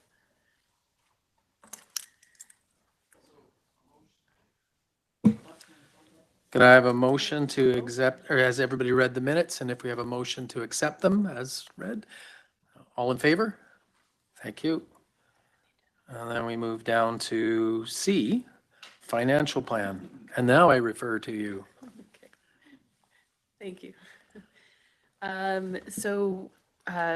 Ms. Ernst, manager of financial operations, has a small reminder presentation of the second reading budget that was presented at the last meeting. And the recommendation is that the bylaw 172/2025, being a bylaw of the Okanagan-Similkameen Regional Hospital District, to adopt the 2025 to 2029 five-year financial plan be read a third time and adopted, and that the board of the Okanagan-Similkameen Hospital District only authorized to pay 30% of the requested capital project cost to the Ontario Health Authority. Thank you. Okay, I do have just a presentation as a quick reminder of what was talked about last time. Okay, so the 2025-2026 funding request letter asked for funding at 40%, which was almost $4 million, which is a reduction from 2024, where the original ask was $6 million. We made the following adjustment to what was asked in the current year, because last year the hospital district went ahead and actually removed an entire project out of the ask rather than reducing it by the amount that we had approved. So the difference was $145,000. And we took that portion out of the current year ask. So effectively, at 40%, the request would be $3.8 million. And then, so one of the main inputs to consider for the current year was the current year long-term debt, which we took out in 2020 for the Penticton Regional Hospital Care Tower. This year, the first term comes due, and our debt servicing costs are estimated to increase. Currently, the annual costs are $3.5 million, but with the estimated interest rate changes of from 1.99% to 4.44%, our debt servicing costs will almost double going forward. And then these are the future projects that we have already committed to. The draws are being made for the relocation of the oncology department. I'm waiting still for the Princeton Primary Care Network and the South Similkameen Care Network. We have committed to those and approximately 4.33% for 15 years. And again, the oncology department over 20 years at 4.44%. Also, remaining funds for the patient care tower, which we're still waiting on. We've seen some movement, but we're waiting on a final letter from IHA confirming the last amounts. And then, which brings us to the 5-year suggested financial plan, suggesting a tax rate increase of 14.75% at a 30% cost share. And again, the main focus again is taking care that we can afford the debt servicing costs, at the same time increasing our capital reserve balance over the next 5 years. Oh, sorry. There we go. Okay, sorry, it was the delay there.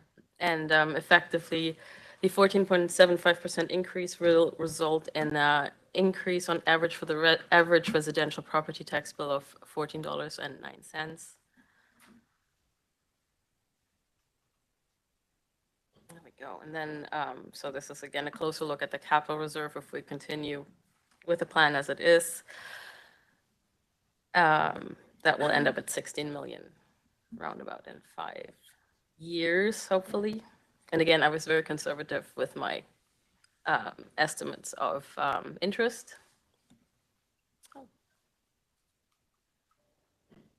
And this is the breakdown.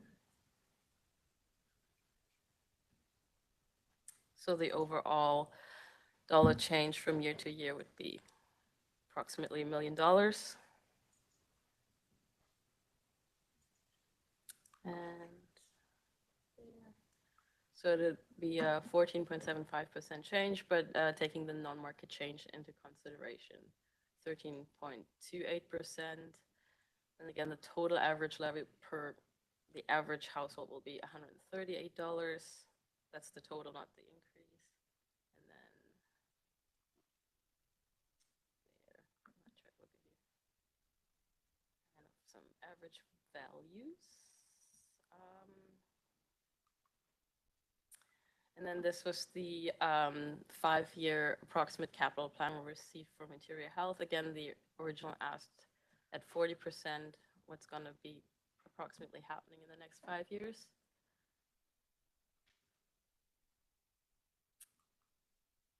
And therefore, yeah, we're considering our increasing debt servicing costs, tax implications, and reserve balances. The original recommendation was to fund the IHA capital projects at 30% and increase the tax by 14.75% for 2025. Any more questions? All right, any questions? Director Monteith. Thank you. Through the chair, wasn't there a request or a wait? I guess we were waiting to get the actual numbers for the hospital tower. Has that come into us yet? No, they have talked to us about it. We're waiting for the final letter of what it's gonna be. They have mentioned it. They're working on it. I've confirmed that we'll get it soon, but it won't be in time for this. Sorry, to follow up, do you anticipate there being an overage on budget? What could that look like with our impact to our service? No, we don't know yet. Until we have the final letter, there's nothing. I think that was part of the discussion that we had, and I'm going to pass this on to Director Johansson. Yeah, you're right, Director Roberts. We did have a conversation about this, and the expectation is it probably will cost more. All capital projects are running over budget. So this is something that we're expecting not to be requested to borrow less money, or if anything, maybe more money. So part of that discussion, again, that was reason of 30%. The idea with the change in the percentage with debt servicing, the unknowns that we had, this way having our reserves built up so that we can be prepared for those higher costs, and at the same time take the lump that is the change of 1.9 to 1.44. Any other questions? Director Johansson? Yeah, just a couple comments. I do really think we're moving in the right direction here. And as we said in the last meeting, it's not a win for us to provide less money. And once this bylaw is adopted, there will be requests going to the province to fund the shortfall. They will want to look at all our financials to make sure that we're not, being cheap or anything like that. Those are discussions that will happen, and a request will be made to the minister once the bylaw is adopted as well. I do have 2 meetings coming up, one on April 3rd. It's on April 4th, there's an RHD chair meeting with Interior Health, but all the chairs are meeting together without Interior Health on April 3rd. So I think the conversation is going to be very interesting with those other hospital districts and the challenges they're facing, and looking at some of the things that we're being asked to fund, PCN vehicles, those type of things, and trying to, maybe rein these requests in a bit. I think this is a first step in something that we need to do, and we need to move forward. Perfect. Director Monteith. Sorry, I guess I just have lots of questions. Did we get clarity about purchasing that van that was in the request? Because there was lots of conversation. And I know that Director McCornoff had a suggestion that they partner. Is that still included in the budget? Can I fill you in on that a little bit? I did talk to Interior Health after and suggested that they talk to Desert Sun Counseling. I then contacted the executive director of Desert Sun Counseling and told her that this was coming up. I thought there might be an opportunity to share the bus. She's quite agreeable to having a conversation with, it was Madeline that who mentioned it. And so I don't know whether that's happened or not yet, but I mentioned it to Madeline and I mentioned it to Marisa. Thank you, Director McCordoff. And that's, again, one of the things that we discussed in the past around just talking about the percentage change and then letting the Interior Health decide which capital project. I believe there was a other hand for Director Johansson. Yeah, just to go to Director Monteith, the facility bus is still in the budget at this point in time, and the feedback from Interior Health is that they have purchased these before through the regional hospital districts.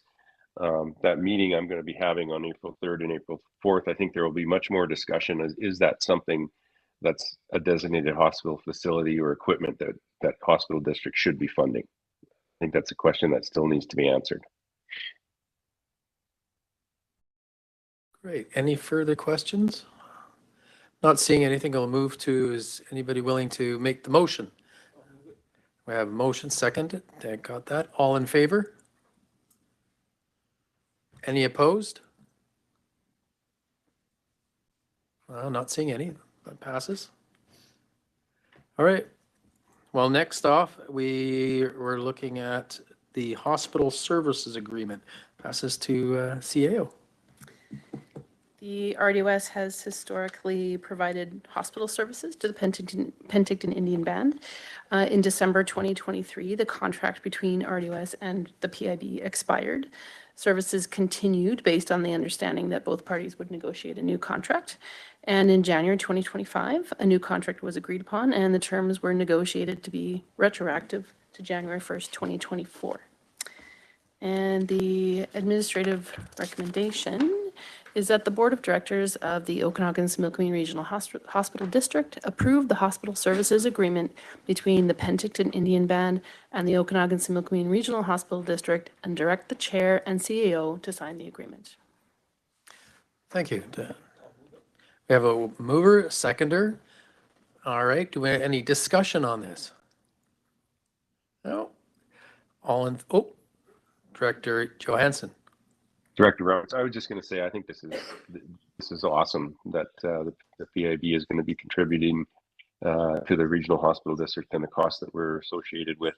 I think it's a move in the right direction, and I congratulate our CAO, Mr. Safino, for getting this across the finish line. Yes, exactly. Okay, anybody, all in favor? Any opposed? Not seeing any? Perfect. And now I guess all that's left is a motion to adjourn. For a second, all in favor? And now it's over to you, Chair. Okay, thank you. It's lunch break time, so we are almost 10 minutes late, but we will take the 25-minute lunch instead of the 30, kind of speed us back up by 5. So 1:05, we're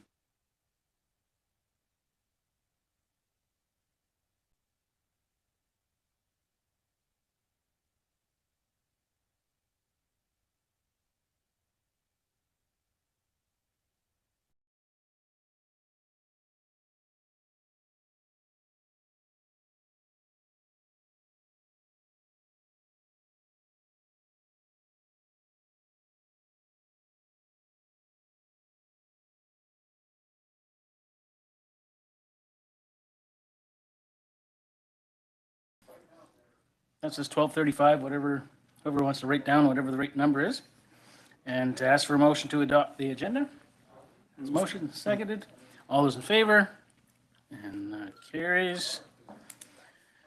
Housing needs report. Now, I do believe, just check with Adam, I believe we have a presenter that should be logged in. Is that right, Adam? I believe Brendan's going to join us from Urbanics. So just make sure that he's...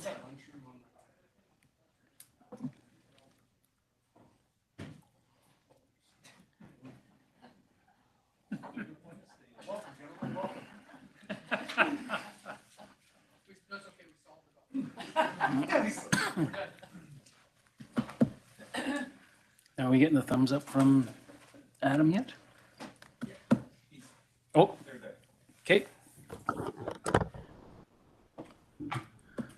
Then how would you like to proceed, Mr. Garish? Do you want to start with Brennan or with yourselves? Oh, there you are. Hello again, Brennan. Greetings. Oh, slightly different chair this time, but we've done this before. So maybe I'll turn it over to those that are in the room and then we can, or refer back. Sure. So please go ahead. Sure. So through the chair, I'll just pass it over to Mr. Wong to do a quick intro, and then Mr. Daw from Urbanics has a presentation for the committee's benefit. Great, thank you.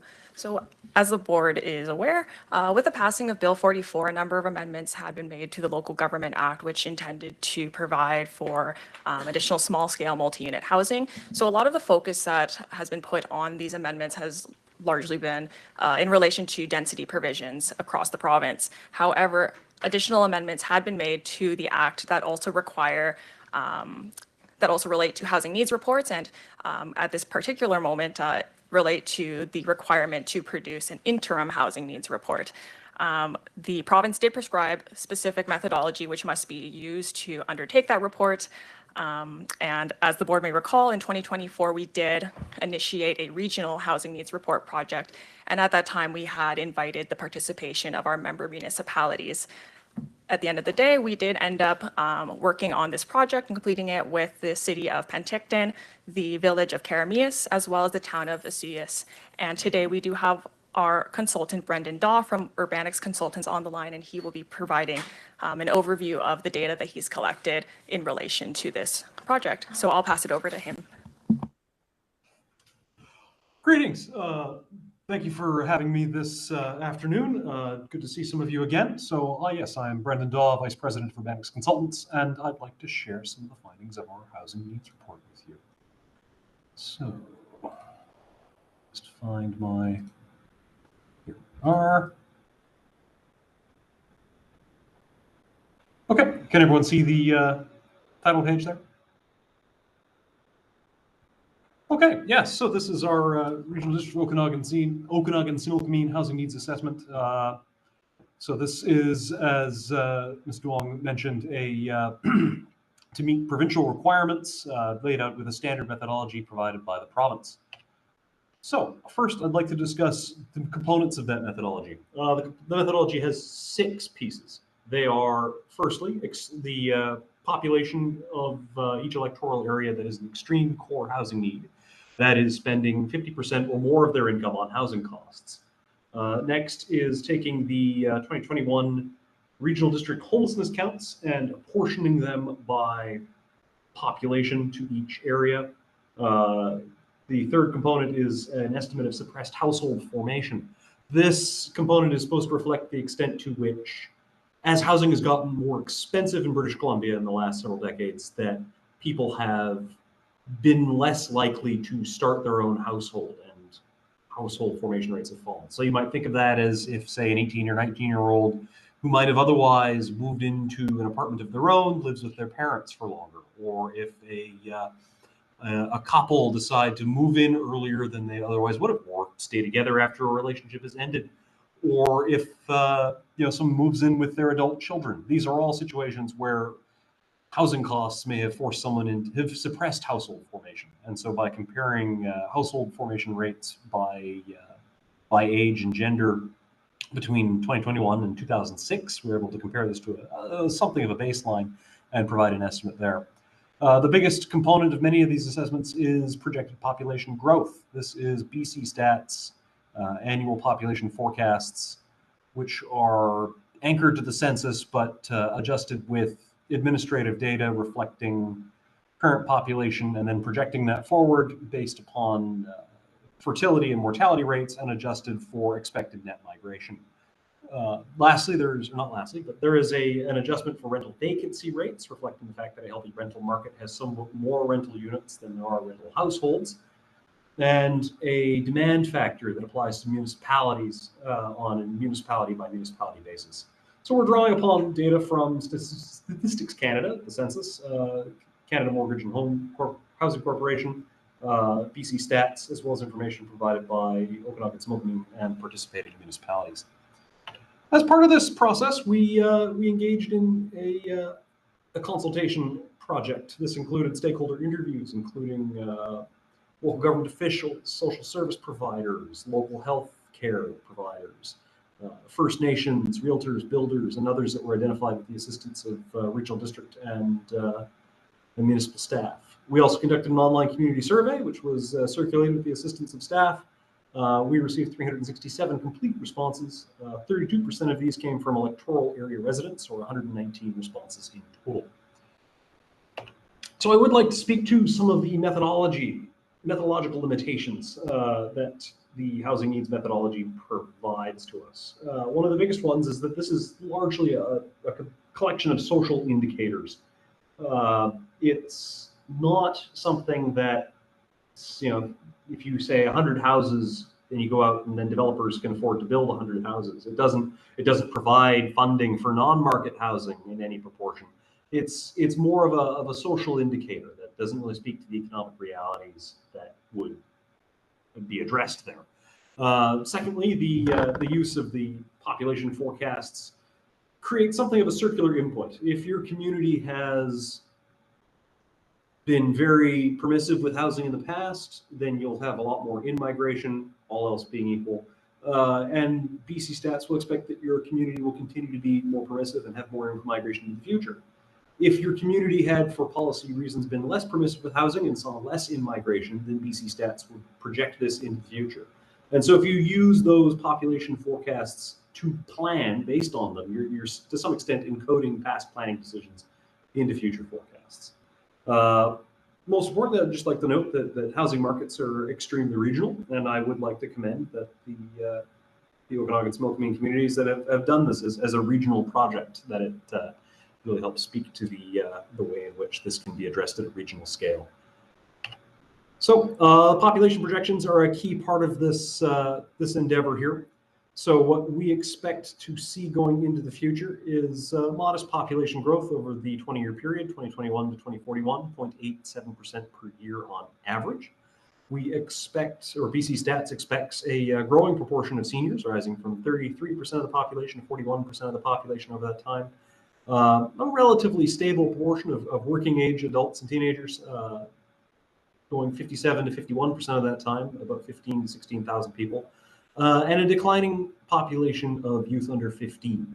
So this does create some challenges looking forward for the housing stock, what kinds of housing are appropriate that may be worthy of being addressed. Now, I'd like to get into some of the meat of our findings here, and this is the actual housing needs assessment counts themselves. For the electoral areas, we found a need for 1,085 units. Pardon me, 11,250. Oh no, sorry, 1,085 units in 5 years, and 3,574 units in 20 years. This is largely driven by anticipated population growth, or largely the BC Stats population growth forecast going forward. This is the largest chunk of the housing needs assessment, and speaks to that fertility, mortality, and expected migration rates. I would like to speak to some of the things that we did here. From people who engaged in the study, concerns about expensive housing, about a lack of housing variety, concerns about adapting to old age. There were a great many concerns expressed, and I just wanted to highlight some of them. So there are some key issues of regional need that might be addressed, including the needs of an evolving demographic landscape, addressing the supply of rental housing and non-market options that enable people to live in the region. So thank you very much. Thank you for your time, and I am happy to answer any questions that you might have about the report, about the methodology, and about or any other questions you might have. Thank you.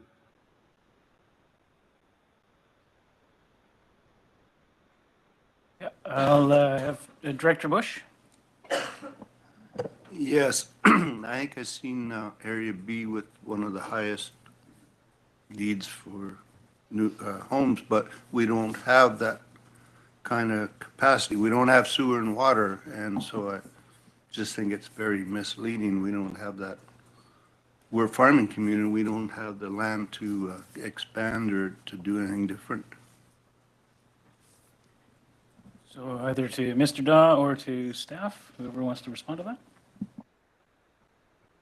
If I might speak to that, the proactive planning requirements that ask, where the province asks that these counts be incorporated into future planning endeavors, I believe only apply specifically to municipalities. Is part of that concern there.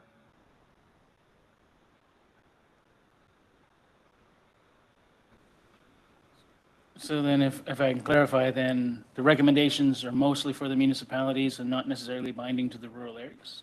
We're looking to staff to confirm that? So the housing needs report, it really just outlines, an effort of data collection showing how many housing units are required to provide for our 5 to 20-year growth projections. When it comes down to the pre-zoning requirements, yes, they only apply to the municipalities. Only municipalities are required to actually amend their OCPs and their zoning bylaws to facilitate the provision of the number of housing units that are identified in the report. That being said, the regional district does always have the option to consider zoning and OCP amendments to attempt to facilitate the housing units that have been identified for our electoral areas as well. And I believe that should have been in our report as well, that is something that we could bring forward at a future meeting for the board to consider. Any follow-up there, Director Bush? Okay, Director Roberts? Thank you. On the same vein, through the chair. So yeah, that kind of adds, I thought we were going to have that on all our OCPs, and thankfully not in Area G.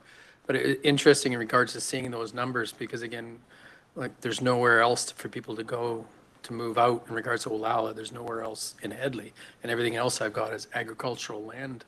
So it's just hard to imagine how we would be able to divide up farmland to even get the numbers projected for 20 years.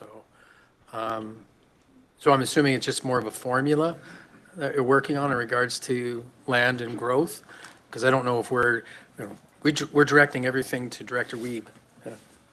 Go there. Thrive in Metropolis. But comments or questions from either Mr. Daw or staff?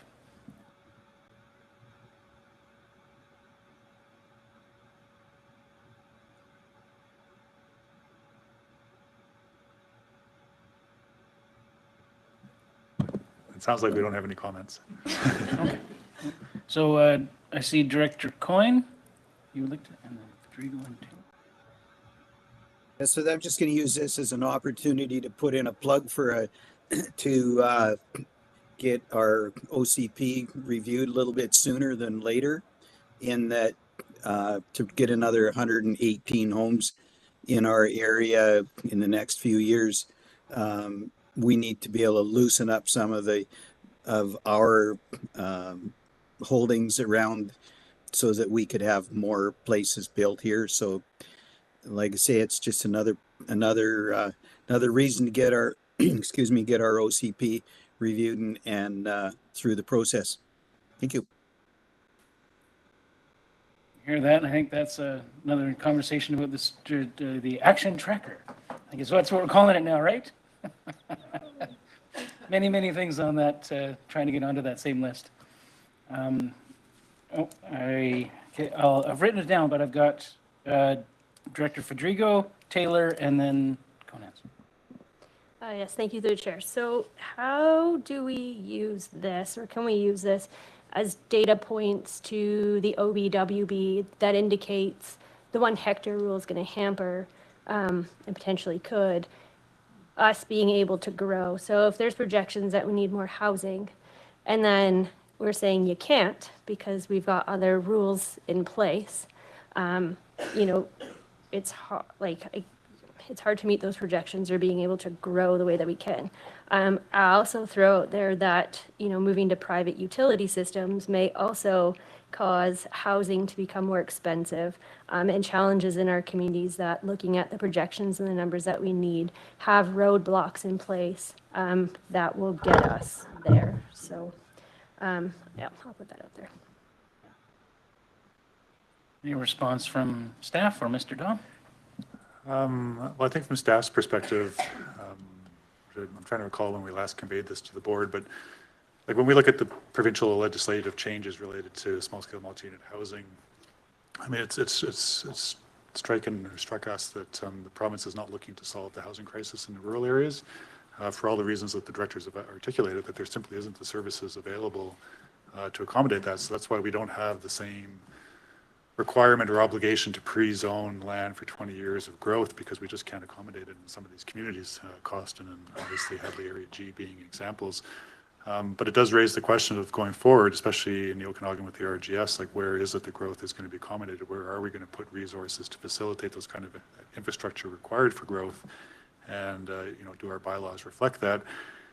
And with the housing needs report itself, so sure, we don't have the requirement to do the 20 years of pre-zoning, but I think there is a legislative requirement for the board to consider the housing needs report and what it has contained within it when it's drafting OCPs, further to Director Coyne's comment about Area H. So if Area H is an OCP that we look at next, we will be looking at the information in the housing needs report and potentially building some of that in as background information, but potentially not pre-zoning 20 years of growth. So. Thank you. I have Director Taylor next. Yeah, I mean, I looked at this, but I'm struggling to really understand how the numbers are derived. Obviously, there's a good formula behind it. It makes sense, but I guess I'm wondering if it makes sense in really sparsely populated regional districts, because looking at table 89, page 107, and I expect everybody knows this, they should be able to relate directly to what I'm talking about, but in our area, there's a reduction in employment of more than 30% in 5 years, almost 40% in 5 years. And yet you're calling for a large increase in housing, which, you know, I believe, but I'm just struggling to put all these pieces of information together. They just don't seem to fit very well. And I'm wondering, personally, I wonder if this report is going to help us or hinder us as we try to move forward and use it as the basis for supported housing and that kind of thing.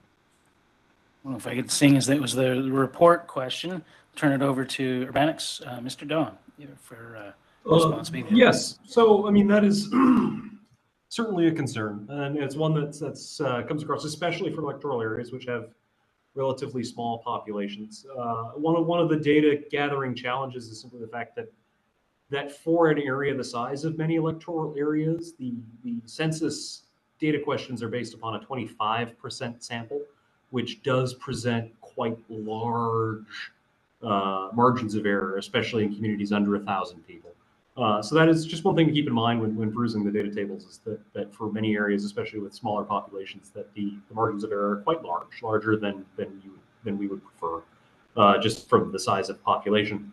Now, I would say that, as I mentioned in the limitations here, is that yes, this is not an economic-based analysis of housing needs. It's fundamentally based upon this whatever set of 6 components that the province's consultants determined to be useful here, and that is definitely a challenge. And I wish I had a better answer for how this is more appropriate than it is. But yeah, those are. And a follow-up from Director Taylor. You opened the door there talking about margin of error. So, okay. On the table in the executive summary that talks about 600 and some odd homes in Area D, what sort of margin of error are we talking about?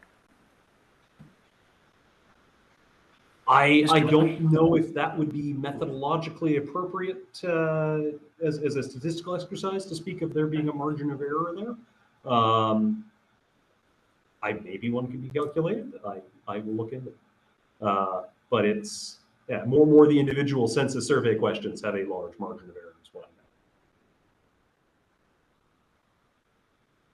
I know. Okay, and then last one, I just want to clarify, like there's 120 survey respondents I gathered for rural areas.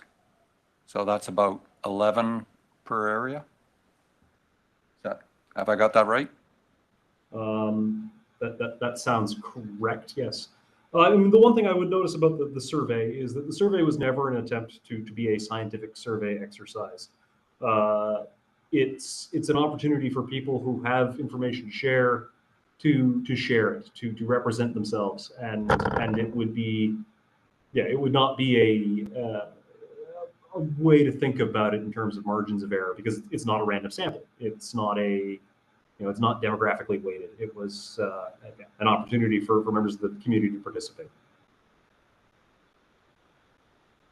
Okay, I have Director Conan's next.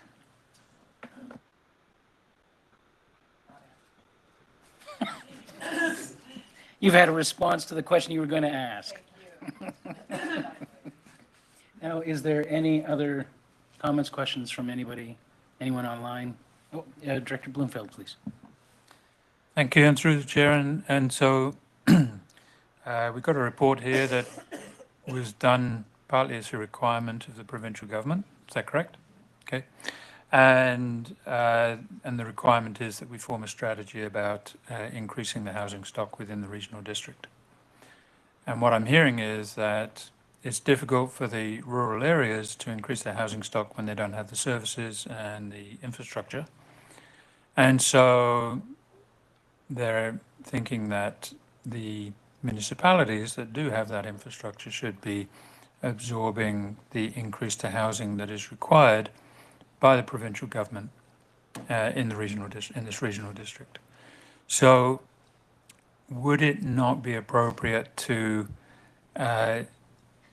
sit down with the municipalities, with the planning departments for those municipalities, and form a plan amongst the municipalities where they can say whether they can absorb that increase or not?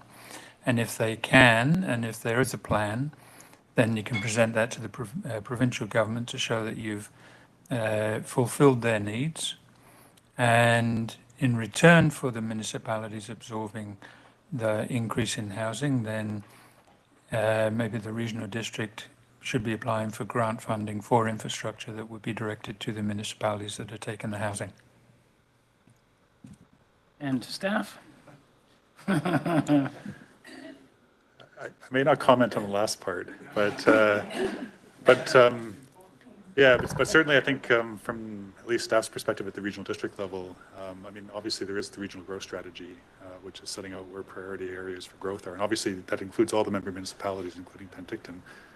But from our perspective, it also includes OK Falls as a primary growth area. And so, I would argue to the extent that we're applying for grant funding for infrastructure, because OK Falls is our only primary growth area, that should be the focus for that grant infrastructure. And then below that come the rural growth areas such as Apex and Armada. I know Cleveland is currently still a growth area, a rural growth area, but it's been requested to be removed. But that's kind of how we look at it in terms of allocation and what the priority areas should be. And follow-up. And as a follow-up to that, then maybe we should not say municipalities, but say recognized growth areas. And the fact that most of them will be municipalities, you still need I would think, the approval of those areas to absorb the required housing increases for the whole regional district, to keep the provincial government off our back. And maybe to staff.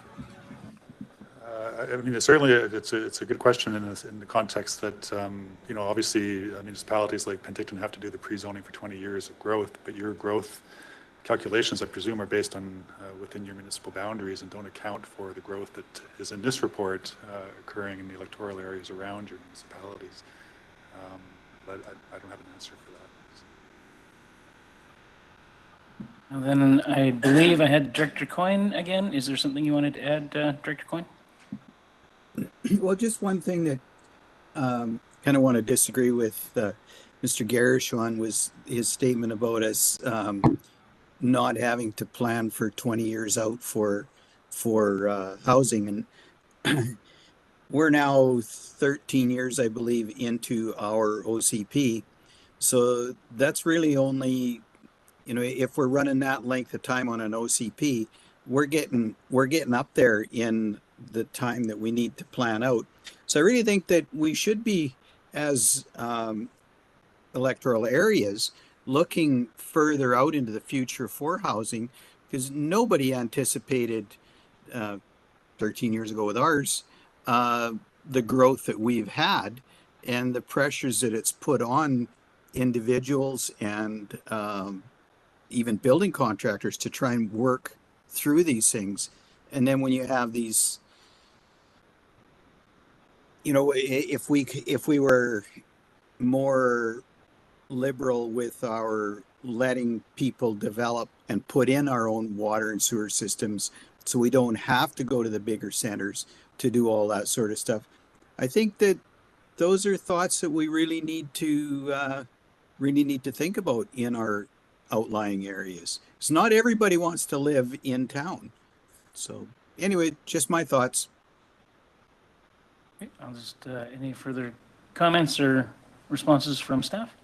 I might start and then pass over to Ms. Duong, but I mean, just for the board's benefit, and again, it's a different set of rules for regional districts, but with this whole new legislative regime and emphasis on the 5-year cycle, census, housing needs, et cetera, going forward, municipalities have to review every 5 years, create a new housing needs report, and continually update their OCPs every 5 years to have that future 20 years of growth built in so that theoretically people don't have to rezone in order to meet your anticipated growth needs. That same obligation is not on the rural areas, but there's nothing preventing an electoral area like H pre-zoning as well. It's just historically has not traditionally been done in electoral areas, that's all. Follow up from Mr. Wong? Mr. Garish covered what I was going to Ah. say. Yeah. Okay, so I think I did have a hand up from Director Gilbert.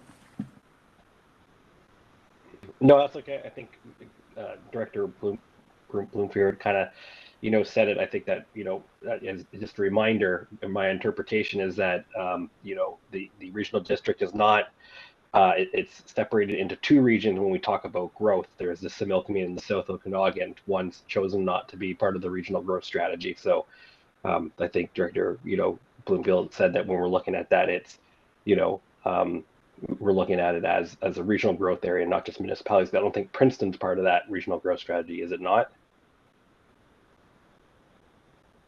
So that not all municipalities are part of that then. Okay. Any further comments, questions? Okay. I will thank you, Mr. Daw, for presenting again today. Well, presenting today for some for the first time. For some of us, again, thank you. And any further comments, questions from staff? Okay, then I will ask a motion that the Regional Board receive the housing needs report in accordance with section 58531 of the Local Government Act. Moved and seconded. All those in favor? And opposed? I didn't see any, but okay, and that carries. Thank you. Call to adjourn at 1:05. Is that right? Yep, motion seconded. All those in favor? We are adjourned. Thank you. Okay, thank you, Director Wheat. We will reconvene the regular board meeting, and I believe we were headed to H5, which is the Smilkameen Transit System Service Establishment Alternative Approval Process. And I'll go to the CAO. At the September 5th board meeting, the board gave 3 readings to the Smilkameen Transit System Service Establishment Bylaw. The board authorized the elector approval be obtained through an alternate approval process. The purpose of this report is to seek board approval for the elector response form, the deadline to return the forms, and the number of eligible electors. The administrative recommendation is that the, the deadline for submitting elector response forms in relation to bylaw number 3082/2024, Smilkameen Transit System Service Establishment to the corporate officer is no later than 4:30 p.m. on Friday, May 9th, 2025, and that the elector response form attached to the report dated February 20th, 2025 be the approved form for the bylaw number 3082/2024 alternative approval process, and that the total number of eligible electors to which the alternative approval process applies is 8,557, and that the number of electoral responses required to prevent the bylaw from proceeding without a referendum is 855. And staff are here to answer any questions. Okay, that would be Ms. Cram is here to answer questions about the AAP process. Okay. Someone prepared to move this, or do we have questions on making the motion? Okay, moved. Is there a seconder for it? It's on the floor. And question, did you want to start pointing? Oh, okay. Sorry, go ahead, Director Coyne. He's disappeared. I'll check with somebody else. Director Weed. So through the chair, just a quick question on the alternative approval process. So will there be a mail out or something sent to the residents to let them know that this is happening? Or is it just assumed that they're going to be informed enough and know where to look well enough in order to know that the issue is coming and then speak to it if they aren't in favor of this particular motion? Ms. Cram. We don't do direct mail outs. There will be notices in the paper. That's a statutory requirement. We can look into Voyant Alert. And there's a regional connections page for this process as well. Okay. Follow up to that? Or? Well, if I could, because I mean, Kiramias will use our resident notification system because we have about 1,000 people on it. But that there's appropriate levels of communication. So whether we use, I'd like it to be worded that we use Voyant Alert. I'm a big fan of actually letting people vote on things. I don't like the alternate approval process. I think it's a political way of trying to get things through without having to do due process. But as long as the residents are notified that they have a voice and how to give their voice if they don't want this to go through. Again, we voted, brought the motion, I think transport is something we need to do. I just really think the public engagement for something that's going to cost them a significant amount of money would be good for them to know before it shows up. Thank you. Okay, noted. Ms. Cram, you have a response? We will connect with the village to arrange communication to your residents. Okay. Director Bush. Will we be getting a cost for each area, or is this something I missed? I am not sure on that, but Ms. Cram? That would be in the bylaw, and I'll have to pull that up. Sorry, I don't have that right in front of me. We haven't been given this. Do you have it? It is in there somewhere, but I don't recall the numbers. Ms. Cram, I think, has them here, so.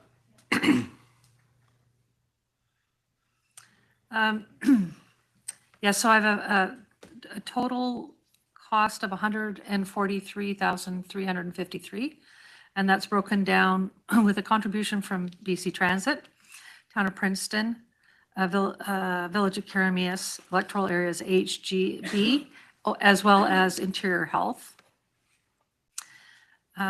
With respect to, I'm sorry, was it Director Bush that asked that yes. question? Director Bush, Area B is contributing 0.8%. And that's a total value of $1,186. Okay. Yeah. Any other discussion on this? Questions? Not seeing any hands, I will call the question. Again, corporate vote. All those in favor? Thank you. Any opposed? Motion carries. Down to H6, Chain Lake Shinish Creek Diversion Plan. Go ahead, Miss CAO. In October, the board gave 3 readings to the Service Establishment Amendment Bylaw and the Loan Authorization Bylaw, and authorized electoral approval be obtained through a petition process. Administration has since identified that the requisition limit that had been in place since 1993 will not be sufficient. Consequently, we are proposing that 3rd reading be rescinded to increase the maximum requisition amount to $24,000 to cover long-term operational costs. And the administrative recommendation is that 3rd reading of Chain Lake Shinish Creek Service Establishment Amendment Bylaw number 1382.01 2024 be rescinded and the bylaw reread a 3rd time as amended. Okay, I will go to Director Coyne for direction on this.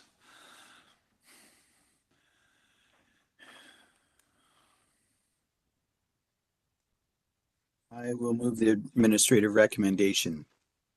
Okay, moved and seconded. It's on the floor. Any discussion?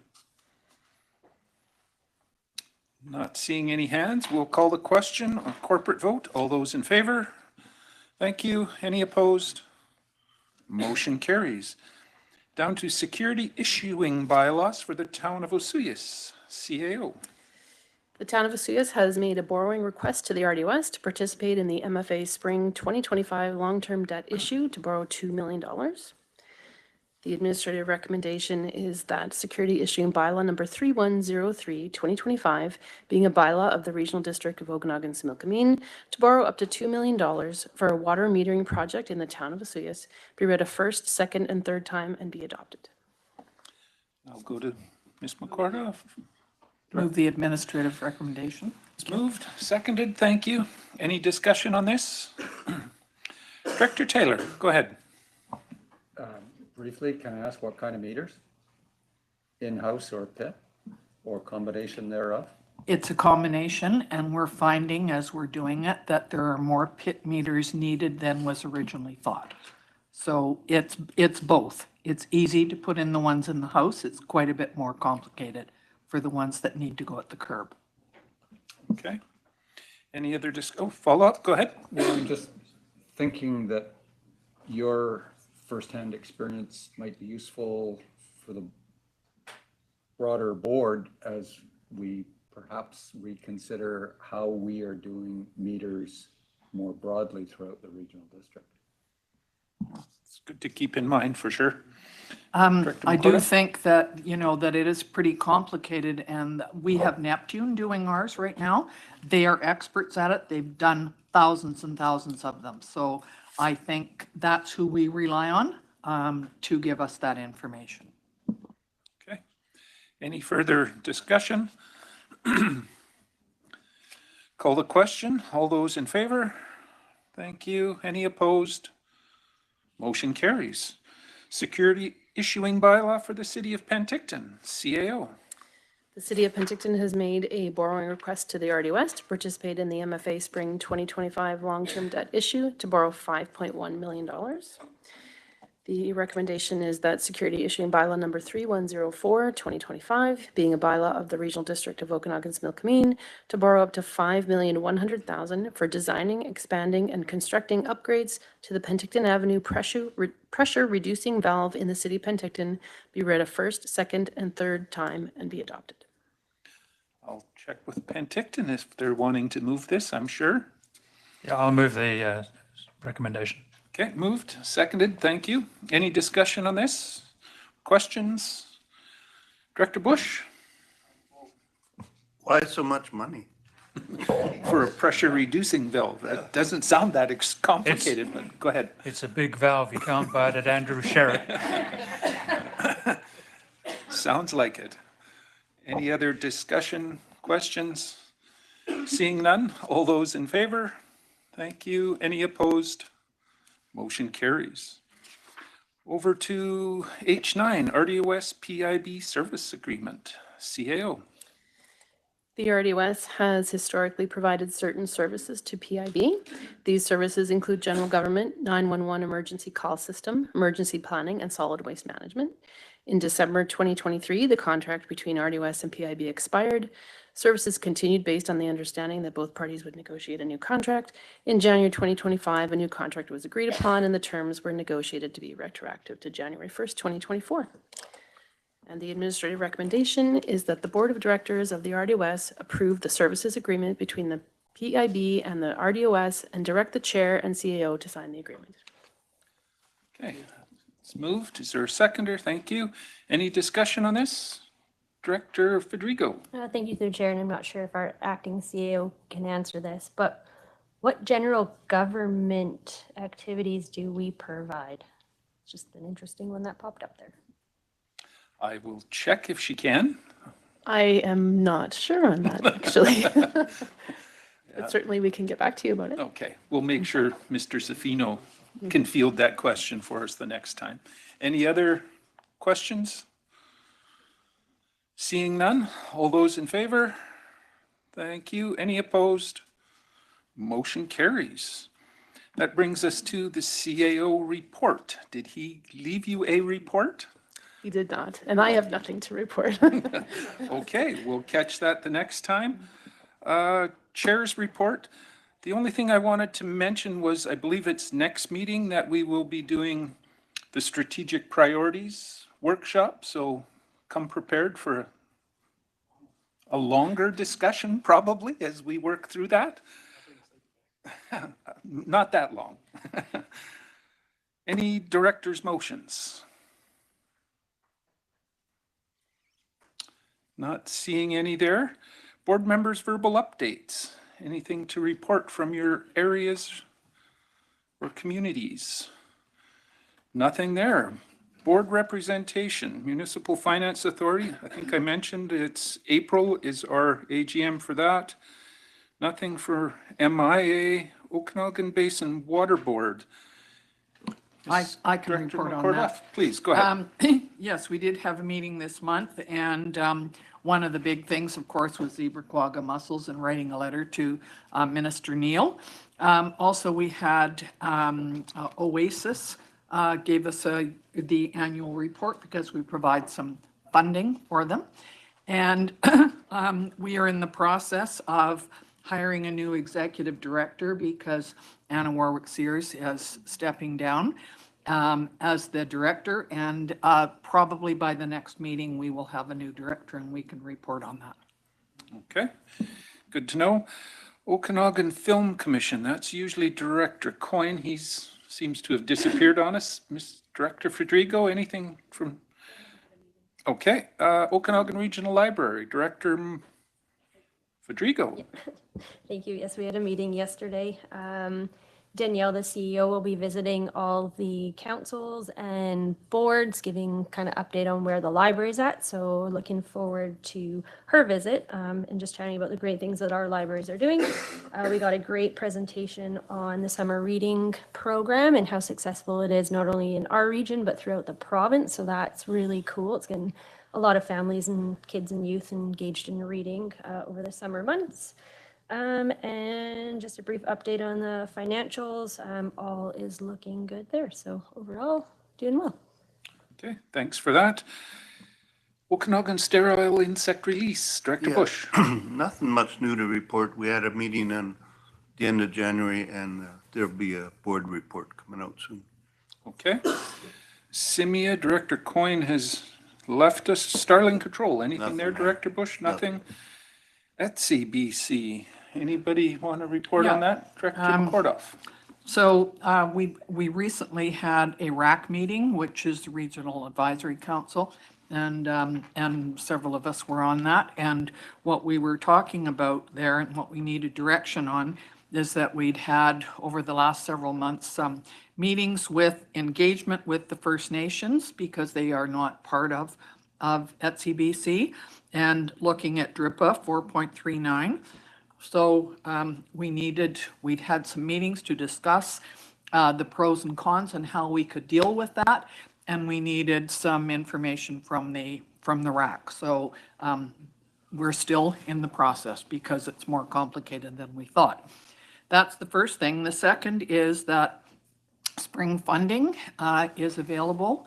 It's from March the 10th to April the 11th. So if you've got any good ideas about some funding projects, please go on ETSI-BC and look at it. We gave away, I don't know, $7,000 or $8,000 or $100,000 the last time. So, it's worthwhile looking into what you can apply for. Thanks. Okay. Looking for a motion to adjourn. Moved, seconded, all in favor. Thank you. Any opposed?